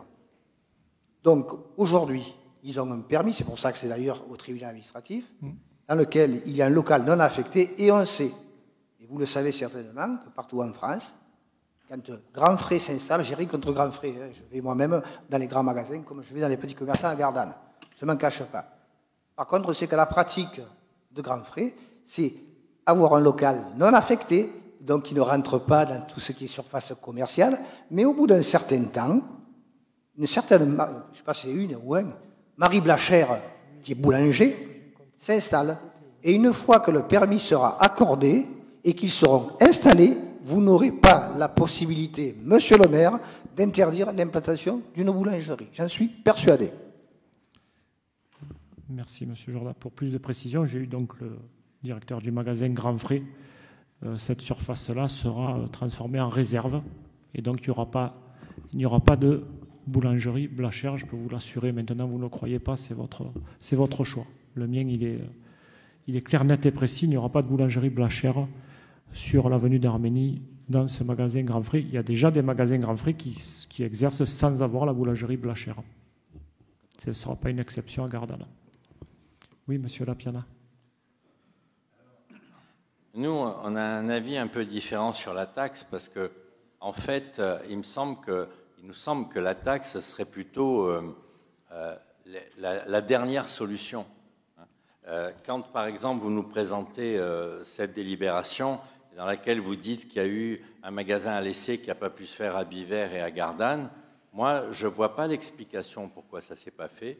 Je ne vois pas les démarches que vous avez faites pour que ça se fasse. Et je ne vois pas dans votre explication la dynamique de redynamisation du centre-ville. C'est-à-dire qu'on nous colle deux choses qui ne sont pas faites parce que des propriétaires ne veulent pas louer. Les propriétaires, pourquoi ils ne veulent pas louer? Peut-être qu'ils ne veulent pas louer parce que le centre-ville n'est pas dynamisé, parce qu'il y a des commerçants qui sont partis, et j'en ai rencontré moi, qui sont partis vraiment très mécontents du peu de soutien qu'ils ont eu. Donc c'est une vraie politique de redynamisation. Alors, je suis ravi d'apprendre qu'il va y avoir quelque chose qui se met en place, hein, mais on prend du temps pour y aller. Mais franchement, tout ce qui touche à la boutique à l'essai, il y avait quand même des choses à faire. Et quand les gens préfèrent ne pas gagner d'argent, parce que quand ils louent, ils ont quand même une recette, hein, quand ils préfèrent ne pas gagner d'argent, ben peut-être que c'est important de comprendre pourquoi. Et tous les gens qui ont un local qu'ils ne veulent pas louer, peut-être que la réponse de tout un chacun n'est pas la même. Donc je trouve que vous avez globalisé ça un peu trop vite. Et moi, ça me dérange parce que j'aurais préféré avoir des explications plus précises et savoir réellement quelle était la dynamisation du centre-ville. En ce qui concerne Grand Frais, bien sûr que les avis seront toujours très partagés. Il y a peut-être des gens dans la population qui seront ravis d'avoir Grand Frais ou d'autres qui trouvent que ça coupe la dynamique du centre-ville. Mais la question qui est posée aujourd'hui, c'est la surface sur laquelle il y a un problème de légalité. Ce n'est pas la question de la confiance qu'on peut vous faire à vous ou non, c'est la confiance qu'on ne fait pas à grands frais et qu'on ne fait pas aux grandes surfaces qui ont toujours tendance à grignoter. En plus, quand on regarde le permis, ce n'est pas 1000 m² qui est marqué, c'est 2000 m². Hein, donc je ne sais pas à quoi ça correspond, mais regardez le permis, c'est 2000 m² de surface au sol. Donc, je ne sais pas si ça comprend les parkings, de ce que ça comprend, mais c'est 2000 m². Donc, moi, je trouve que quand même, il y a la discussion de grands frais sur la dynamisation et il y a la question de la légalité de quelque chose qui est hors légalité, d'après ce qui nous est expliqué dans les journaux. Alors, effectivement, attendons ce que dit la justice. Mais il y a deux problèmes et qui me paraissent importants. Et pourquoi il y a deux problèmes? Parce qu'à partir du moment où il y a une discussion sur la dynamisation du centre-ville ou sur l'implantation de grands frais, quelle a été la concertation des commerçants de la ville par rapport à ça? C'est-à-dire que, comme souvent, on se retrouve avec des gens concernés par un problème qui vont rouspéter de l'arrivée du problème, déjà par le premier point, c'est qu'ils n'ont pas été consultés avant. Donc, qu'est-ce qu'il y a eu comme concertation auprès des commerçants de la ville pour discuter de ces différentes questions? Donc vous serez conviés, monsieur Lapiana, début novembre, il y a une concertation qui va être lancée avec l'ensemble des commerçants qui seront convoqués en salle du conseil municipal, ou peut-être ici, s'il y a beaucoup de réponses, et on fera bien évidemment cette réunion tardivement pour qu'ils puissent fermer leur commerce et venir nous rejoindre. Et vous serez conviés, les membres de l'opposition seront tous conviés pour échanger sur le sujet. En attendant, on va travailler avec l'OPA et la métropole sur cette redynamisation qui a déjà démarré sur le papier il y a 15 jours, je l'ai dit tout à l'heure. Après, bien sûr que ça prend du temps, hein, mais tout prend du temps. Oui, mais bien sûr, mais sur le sujet qu'on vient d'évoquer, c'est avant qu'il fallait faire la concertation. Le sujet qu'on évoque de grands frais et tout, il n'y a pas eu de concertation avec les commerçants. On ne concertera pas les commerçants pour grands frais, on concertera les commerçants pour la redynamisation du centre-ville, c'est différent. Nous allons procéder au vote. Monsieur Bessé, vous voulez dire quelque chose? Oui, mais parce que du coup, pardon, excusez-moi, j'ai parlé fort. Du coup, le débat est parti sur Grand Frais. Oui. Je rappelle aussi qu'il y a 3 bouchers aussi qui ont signé la pétition. Donc Grand Frais vendent de la viande. Peut-être qu'ils ne vendront pas de la viande aussi, mais je ne sais pas. En tout cas, non, moi, mes questions, c'était, avez-vous fait une étude du nombre des locaux vacants? Qu'en est-il de la future somme récoltée? Est-ce que vous avez fait des prévisions? Et quid de son affectation budgétaire? Ça, premièrement. Et aussi, pourquoi la ville de Gardanne ne fait pas partie du dispositif commerce engagé, où toutes les communes du Pays d'Aix ont signé ce label, sauf Gardanne. Voilà, c'était mes questions de début. Après, je sais que Grand Frais a pris pris le relais. Mais voilà, c'était mes premières questions et j'aimerais avoir des réponses. Merci. Commerce engagé, je suis désolé, je ne peux pas vous apporter de réponse. Dites-moi. C'est un label qui est signé par toutes les communes du Pays d'Aix. Oui. Il y a proposé par qui, en fait? Qui le propose? C'est le CPIE, je crois. C'est le CPIE du Pays d'Aix. Il y a 7 commerces à Fuveau, 5 à Gréasque, donc toutes les communes autour, sauf Gardanne. Donc c'est dommage. Même pour l'image de la ville, c'est un peu dommage. Tu as été sollicité. Est-ce que vous avez fait une étude du nombre de locaux vacants aussi? 25 25, locaux vacants. pardon. Oui, absolument. Et donc, ça, en termes futures sommes récoltées, est-ce que vous avez fait des prévisions? Non, pas encore. Pas encore. Et du coup, son affectation budgétaire, pas encore non plus. Pas encore non plus. Merci. Et je vous rappelle aussi qu'il y a une étude formidable qui a été faite par mes anciens collègues de la Chambre de commerce en 2019 sur le diagnostic de Gardanne. Donc c'est bien dommage de recommencer à faire un diagnostic et perdre du temps. Je pense que le diagnostic, il fallait le faire en 2020-2021. Mais du coup, il y a une étude que je vous conseille, que vous avez lue, je pense, absolument, qui est très très très complète et ils ont fait un boulot remarquable. Ça sera intéressant de croiser les deux analyses pour faire les bons choix. Nous allons procéder au vote. Qui est pour? Qui est contre? Qui s'abstient? Merci. 10 Salon des Arts de la Ville 2024, fixation des modalités d'attribution des prix accordés. Parole à Monsieur Mazière.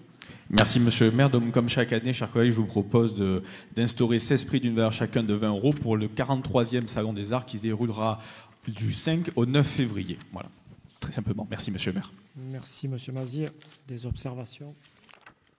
Oui, Madame Godini-Souche.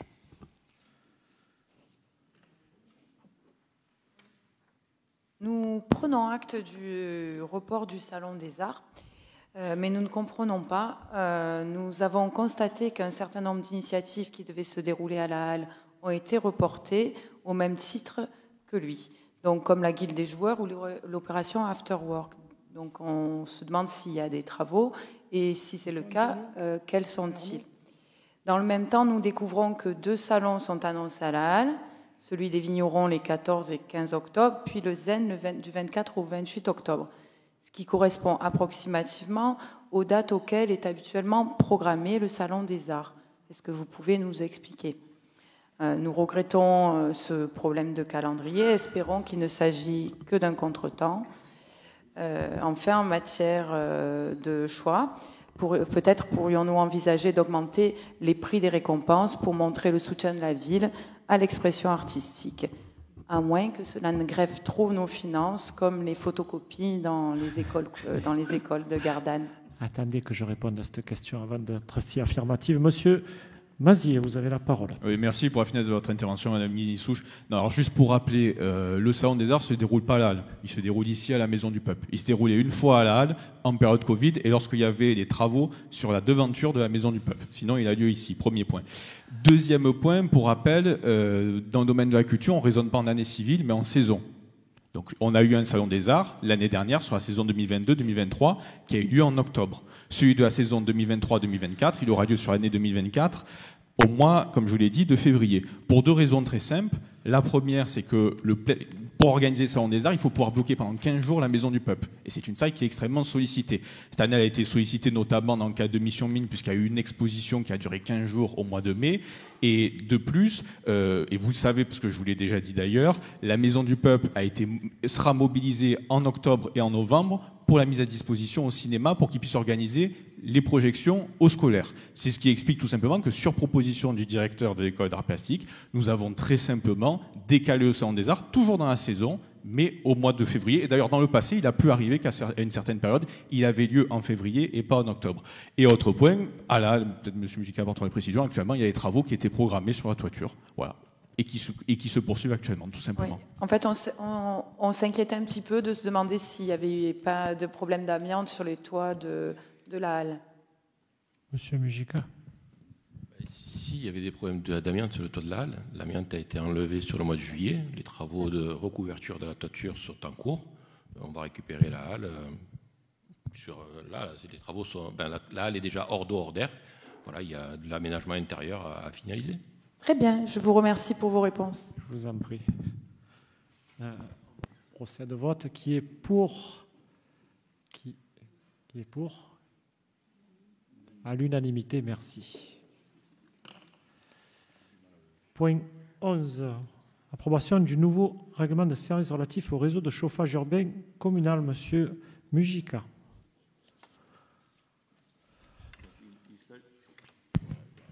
Il s'agit de remettre à jour le règlement de service sur la revente d'énergie donc de notre réseau de chaleur à des bâtiments qui utilisent notre réseau de chaleur, ni plus ni moins.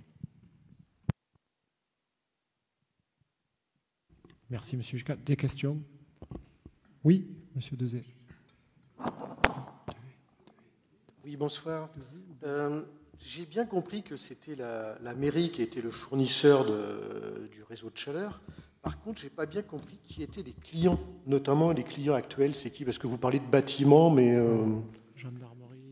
Alors, on a nos bâtiments, nos écoles, on a la gendarmerie, on a les bâtiments Veline.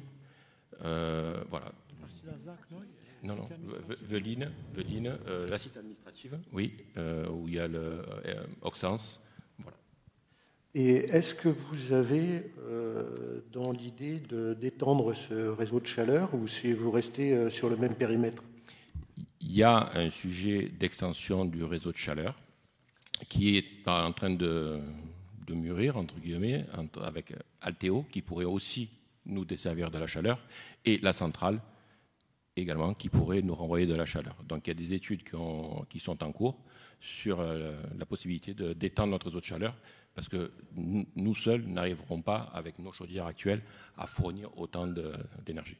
Justement, dans le contrat, il est bien spécifié que la fourniture de chaleur se fait par combustion, c'est-à-dire par gaz ou par biomasse. Si vous récupérez la chaleur d'Alteo, ça va être obligé de changer le contrat ou... Non, aujourd'hui on a les deux. On a de la chaleur, on a la biomasse. Quand nos chaudières fonctionnent majoritairement avec le gaz. Quand il fait vraiment très froid, le gaz ne suffit pas et auquel cas on enclenche la biomasse. Mais aujourd'hui, nos chaudières fonctionnent sur double flux. D'accord. Mais vous parlez tout à l'heure d'étudier la cogénération avec Alteo. Comment la cogénération d'Alteo pourrait s'intégrer dans votre contrat? Vous seriez obligé de refaire le contrat. C'est à l'étude, évidemment, parce que eux, en plus, c'est pas du gaz qu'ils utilisent. Eux, c'est la chaleur dégagée par leur machine qui ont récupéré cette chaleur-là pour la réinjecter dans notre réseau. Oui. Et une dernière question. Il y a la SAS Énergie Solidaire qui fait de la chaleur par géothermie, avec également un autre réseau. Est-ce que là, il est prévu de l'étendre, de l'intégrer dans ce réseau de chaleur? Qu'est-ce qu'il est prévu? Énergie Solidaire, ça se situe au niveau du pôle Ivo Moranda. Donc toutes les entreprises sur place se raccordent sur la géothermie. Mais aujourd'hui, il n'est pas d'actualité de venir accorder la production de chaleur d'Alteo, enfin de Moranda, sur la ville. C'est plus près, moins coûteux d'aller se raccorder sur Alteo et sur la centrale qu'aller chercher en haut à Moranda. D'accord. Monsieur Dezay, je pense qu'on pourra peut-être évoquer pardon, mon Dieu, c'est affreux, excusez-moi. On pourra peut-être un jour évoquer l'eau qui est sous terre parce que de là-haut, elle n'arrive plus. Donc après, c'est des sujets qu'on a eu en discussion un petit peu à bâton rompu à la métropole. J'en avais parlé. Donc oui, c'est intéressant. Hein. Aujourd'hui, on commence à être en difficulté avec le climat. Donc peut-être qu'à un moment donné, il faudra se dire que sous nous, il y a des millions de mètres cubes qui sont disponibles. Alors après, il y a une question de pollution aussi, quelque peu. Parce que vous le savez aussi bien que moi que l'ensemble des matériaux ont été dépollués en termes de fluides, etc., lorsque les engins de la mine ont été vidés en 2003. Mais il reste quand même un petit peu du fer. Donc il y a une partie de pollution, mais je pense qu'avec une volonté forte de notre État, on serait capable aussi d'aller chercher de l'eau en dessous. Mais ça reste mon avis. Je suis bien d'accord que l'eau est un sujet plus que primordial. Merci, monsieur D.E. Y a-t-il d'autres observations? Nous allons procéder au vote. Qui est pour?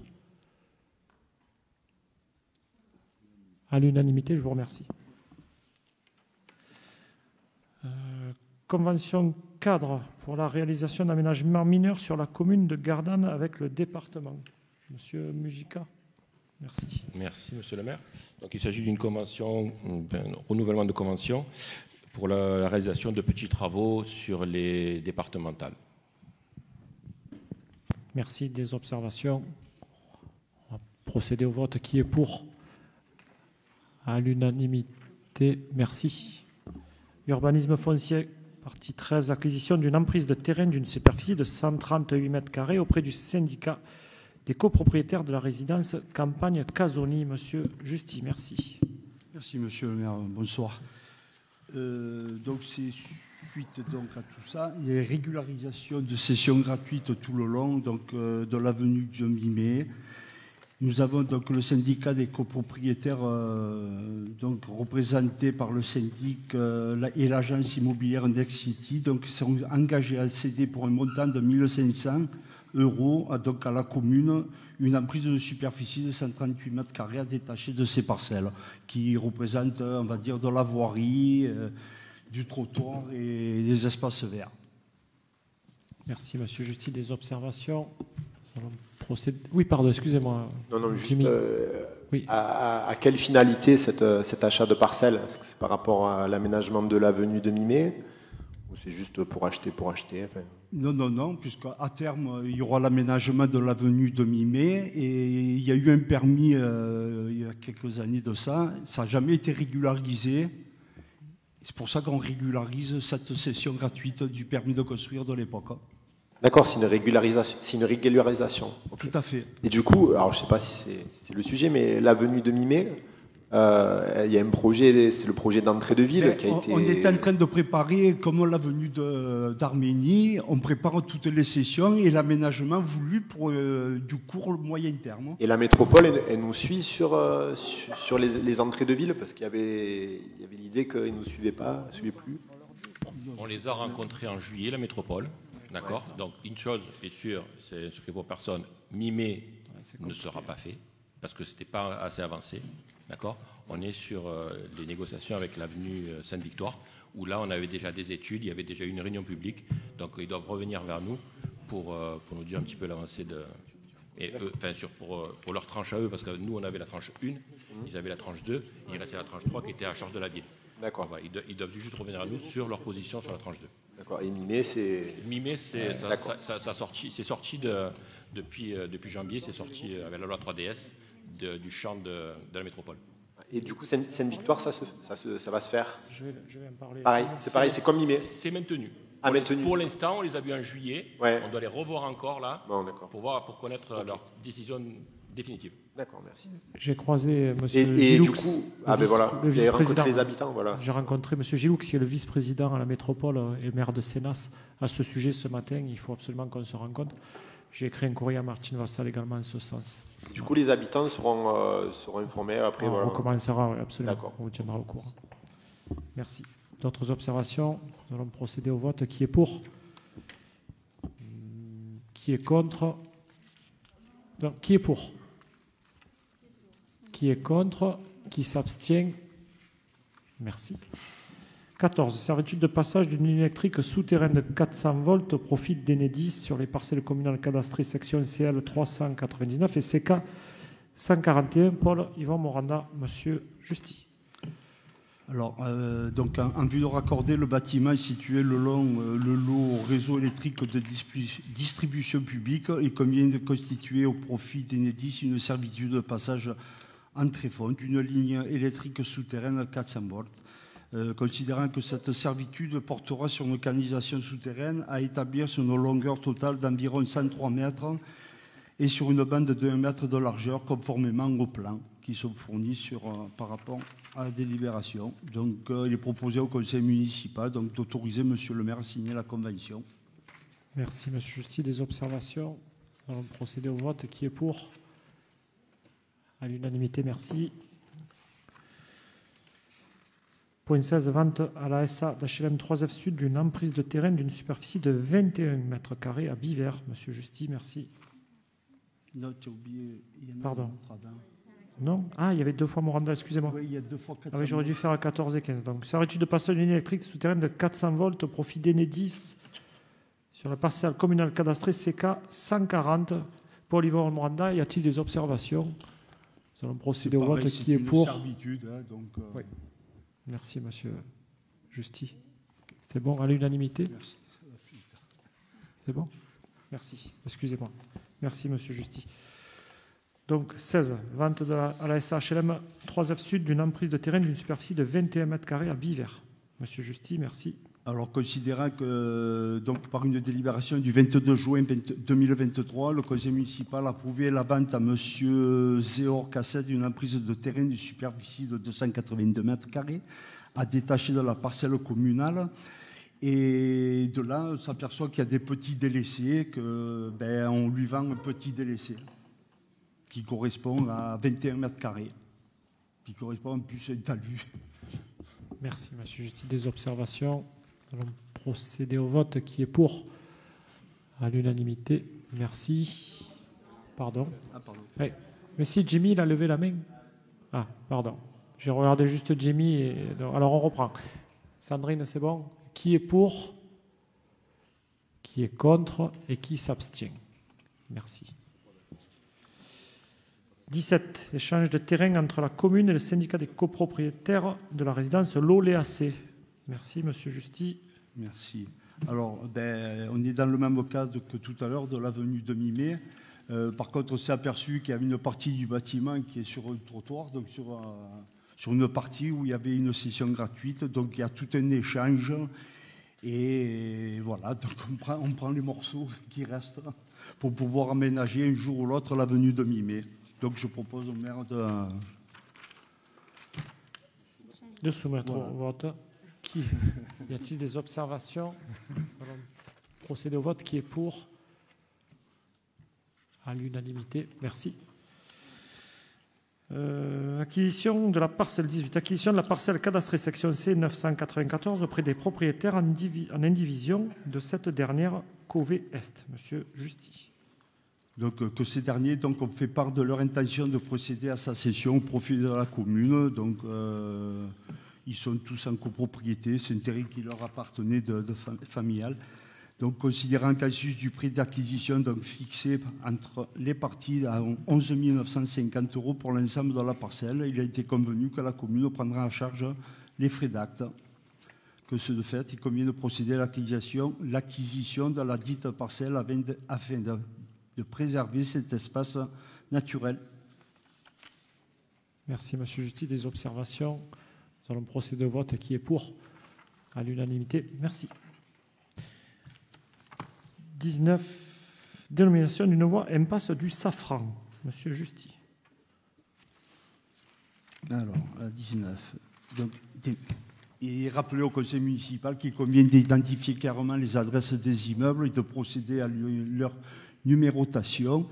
Donc, considérant que le chemin de Mazargues et le chemin du Puy-Z ne forment désormais qu'une seule et même voie sans issue, il est nécessaire de clarifier leur dénomination. Ainsi, il est proposé de procéder à une dénomination unique et de renommer cette impasse impasse du Safran. Merci, monsieur Justy. Des observations? Oui. Ah, madame Ponsard. Il y en a plus. Pour le Safran. C'est pas vraiment pour le Safran. Bon.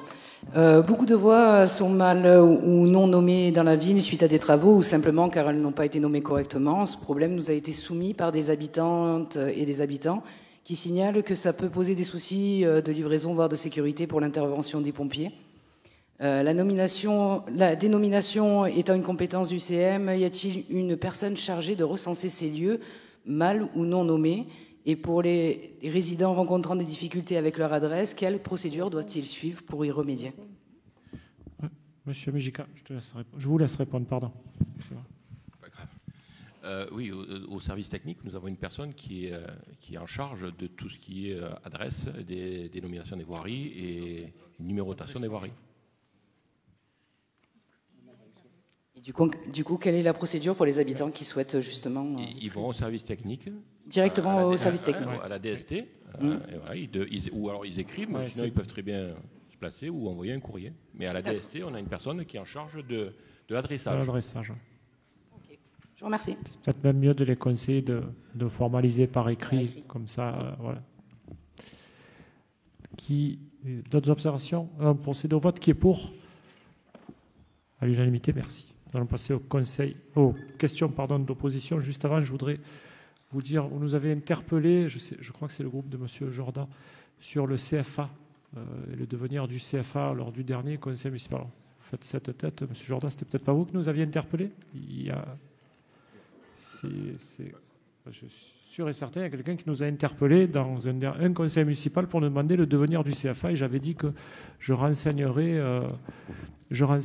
au mois de septembre. Donc on a rencontré la semaine dernière la Chambre de commerce et d'industrie, la région et le sous-préfet, M. Bruno Cassette. Il y a de l'argent qui va être prévu pour débuter une étude de faisabilité sur le nombre de personnes. On dit un CFA de 1000 personnes, mais est-ce qu'il faut le calibrer à 500, 800 000? Voilà. Dans l'idée, au départ, on part sur 1000 personnes. À un moment donné, c'est de l'argent public, pas besoin de faire trop gros s'il n'y a pas de nécessité. Cette étude elle va être menée afin de faire le tour des industriels, notamment, puisqu'on parle d'un CFA, notamment avec vocation industrielle, de faire le tour des sites, de savoir quel est le besoin, quelle est la demande en termes d'emploi et de développement. Donc voilà, l'étude démarrera bientôt, on vous tiendra au courant de la suite. C'est les seuls éléments qu'on a aujourd'hui, pas plus tard que la semaine dernière avec cette rencontre-là. On espère que le CFA se fera, bien évidemment. Monsieur Lapiana, oui. Et posé aussi, c'était la localisation du CFA.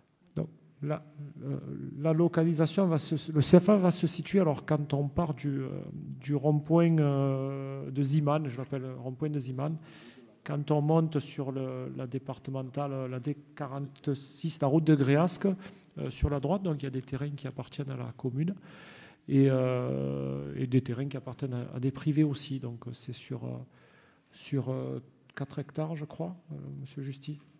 Entre 4 et 5 hectares, je ne saurais pas le dire exactement, mais le CFA se situerait à cet endroit-là.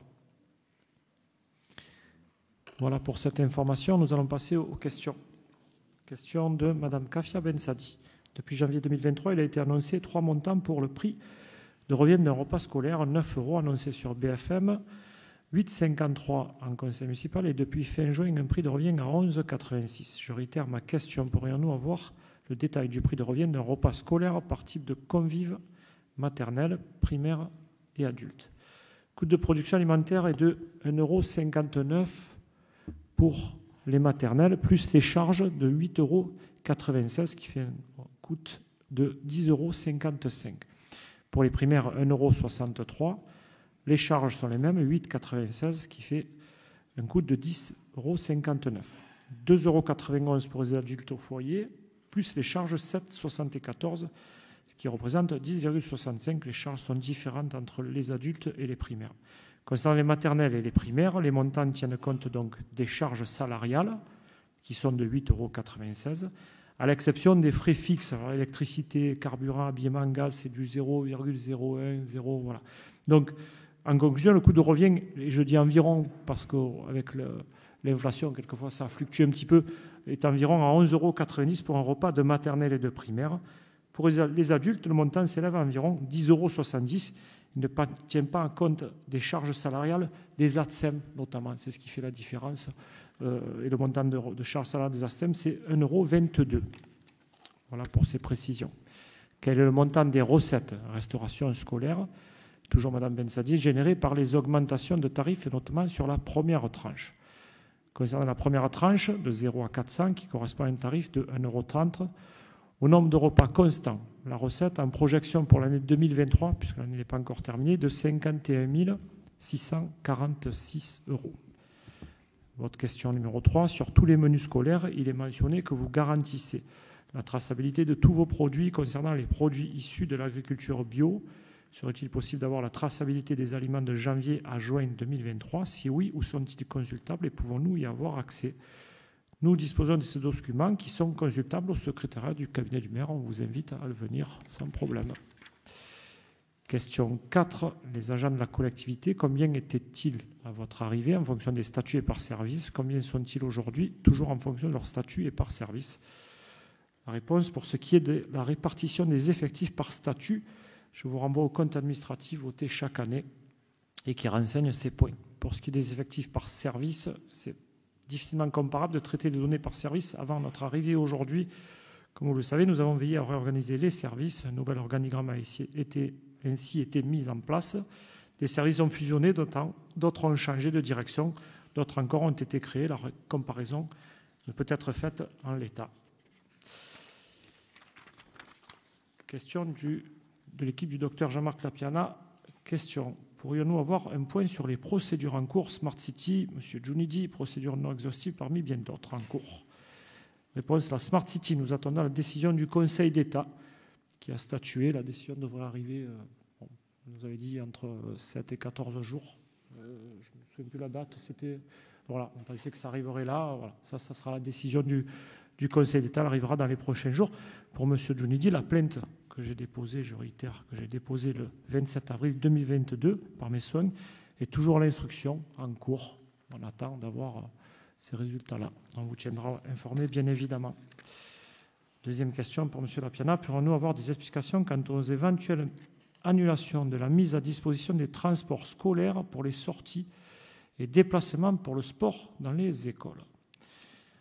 Effectivement, il y a des personnes malveillantes qui se font malin plaisir à faire courir le bruit sur des prétendues annulations de transport en bus pour les activités scolaires. Pour répondre précisément à votre question, rien, j'ai bien dit, rien n'a été supprimé. Le budget transport pour l'ensemble des écoles est le même que l'an dernier. Il a été alloué en début d'année selon les besoins par école. Le constat aujourd'hui, il est que 4 écoles sur 13 ont consommé en 6 mois l'intégralité de leur budget annuel. Nous avons sollicité les 4 directeurs des établissements concernés pour estimer leurs besoins supplémentaires. La semaine dernière, nous avons demandé au chef d'établissement de nous faire un retour sur ces besoins-là afin de les traiter au mieux et de ne pas pénaliser les enfants. Donc oui, je vous confirme, on n'a rien supprimé du tout. Autre question, quel a été, toujours de M. Lapiana, quel a été le budget détaillé pour chacune des 2 soirées de la Garden Party cette année? Concernant le coût pour la collectivité, il est de 160 760,72 €, qui correspondent au cachet des artistes, à la sécurité, la logistique, la régie, la sonorisation, la scène, le poste de secours, etc. Ce qui équivaut à 3,65 € par habitant et par soirée. Je l'ai déjà dit, mais tant que je serai maire, ce type de festival restera gratuit. C'est un choix politique que nous faisons. 10 000 personnes en 2 soirées, c'est aussi cela, la redynamisation du centre-ville.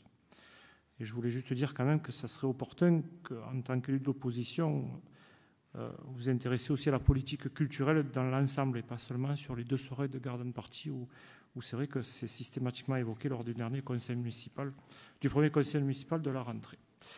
La question de l'équipe de Claude Jorda, collectif citoyen Garden d'hiver. Où en est le projet de résidence seigneuriale rue Bourrelly? Ce projet de résidence senior avec Cogedim est toujours en cours d'actualité. Nous avons rencontré Cogedim cet été. Le projet avance très objectivement. Je n'ai pas plus d'informations, je vous en donnerai. Cogedim nous a appelé ce matin et doit se revenir vers nous, je pense, la semaine prochaine. Et on vous tiendra au courant de la situation, mais pour l'instant, il n'est pas abandonné. Question numéro 2. Quel est le montant du budget alloué aux écoles pour les transports intramuraux et extramuros? Comment est-il calculé? Que permet-il de faire en termes de sortie pour une classe?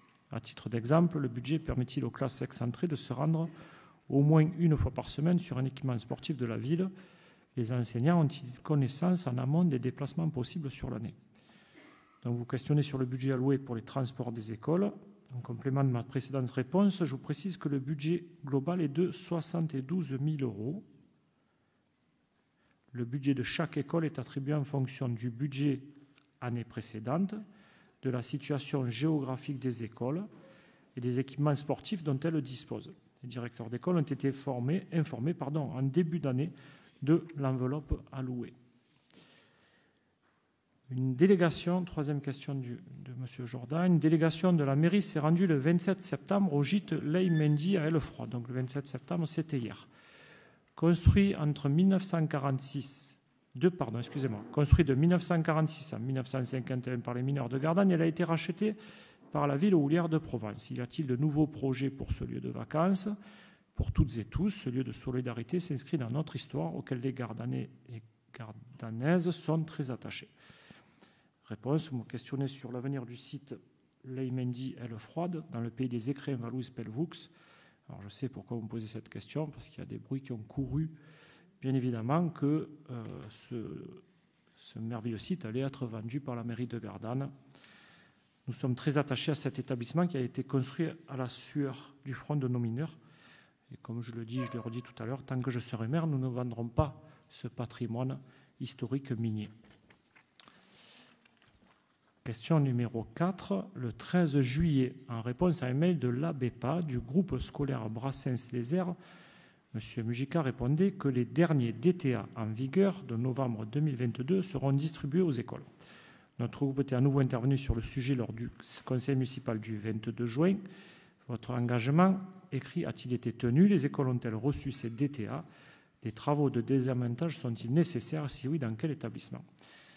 Réponse, les dossiers techniques relatifs à l'amiante ont été réalisés fin d'année 2022 et seront remis à chaque directeur d'établissement en main propre lors d'une prochaine réunion de rentrée programmée très prochainement avec M. Mujica. Vous posez la question si des travaux de désamiantage sont nécessaires. La réponse est non. Votre question numéro 5. La remise des instruments pour les enfants de l'opération orchestre à l'école a été reportée. Quand cette remise aura-t-elle lieu? Et cette initiative sera-t-elle reconduite les prochaines années ou sera-t-elle sacrifiée sous prétexte d'économies budgétaires, comme vous le faites pour les imprimantes, dont vous semblez ignorer l'intérêt pédagogique au détriment de ce que vous annonciez comme une de vos priorités, à savoir l'école? La remise des instruments est programmée au 30 septembre de cette année, bien évidemment. Par ailleurs, une convention a été signée avec l'Éducation nationale depuis 1 an et elle court donc pendant 3 ans, donc jusqu'en 2025. Vous sous-entendez, comme pour les bus, que nous supprimons des imprimantes et que nous supprimons tout, en fait, depuis que nous sommes là. Pour votre information, nous sommes simplement en train de remplacer les imprimantes couleur par des copieurs couleur, dont le coût de la copie est 10 fois moins cher. Donc je m'engage ici à redire que chaque école aura son photocopieur couleur. Donc c'est effectivement, quand j'entends dire que les enfants n'auront plus la possibilité d'avoir des imprimantes couleurs, des copies couleurs pour travailler dans l'aspect pédagogique, c'est complètement faux. Il n'a jamais été dit ça. Par contre, on travaille... Par contre, c'est pas grave, Monsieur Jourdain, je rectifie la vérité, on en profite. Après, c'est pas... Si, c'est enregistré, Monsieur Jourdain. Bon. Je vous confirme donc que...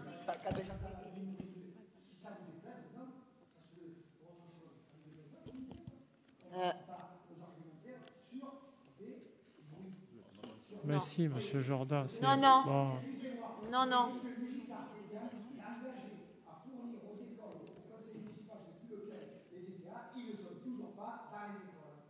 Mais ils vont l'être, Monsieur Jourdain, ne vous énervez pas. Pourquoi vous... Parlez pas de quoi? Vous vous énervez, Monsieur Jourdain. Mais pourquoi? Mais c'est quoi qui... Mais quelles histoires on vous a racontées? De quoi? L'histoire des imprimantes? Monsieur... Ben bien sûr que ce sont des bruits. Pourquoi Non, il a été Granier. dit ça? Oui, Madame Richard. Non, ça n'a pas été des bruits. Je pense que la communication a été mal faite. Parce que dans le mail, moi je l'ai eu, puisque jusqu'au 31 août, j'avais accès aux mails qui ont été envoyés par la mairie. C'était très mal exprimé. C'était... il n'y avait pas, vous ne parliez pas de substitution pour une photocopieuse couleur. Alors. Voilà. Et je pense que c'est pour ça que les directeurs ont réagi de cette manière. Il n'a jamais été question, allez voir les mails, Monsieur Mujica, dans les mails qui ont été envoyés par le secteur éducation, il n'a jamais été question de substitution des imprimantes couleur ou laser noir et blanc qu'on avait dans le bureau par des imprimantes couleur. Voilà. C'est pour ça que je pense qu'il y a eu... de toute façon, vous n'avez pas eu encore la réunion de rentrée, je pense, et vous pourrez l'expliquer, mais il y a eu... Très bien, Marie-Christine. Donc, il y a eu un manque de communication. Ouais. Je rétablis la vérité, et si, le cas échéant, le mail était maladroit, il faut en excuser aussi mon service éducation. Il travaille beaucoup et peut-être qu'il a été maladroit. Ça peut arriver aussi, tout le monde peut se tromper ou tout le monde peut écrire des choses qui sont quelquefois maladroites. En tout état de cause, je suis là pour donc rétablir la situation et dire que je vous confirme que l'éducation reste ma priorité. Et aussi, on parle d'économie et c'est important. D'économie et de planète, puisque les feuilles, à un moment donné, ça coûte cher. Voilà, pour ces informations, je vous remercie. Je vous souhaite à tous de passer une très très bonne soirée. Merci beaucoup.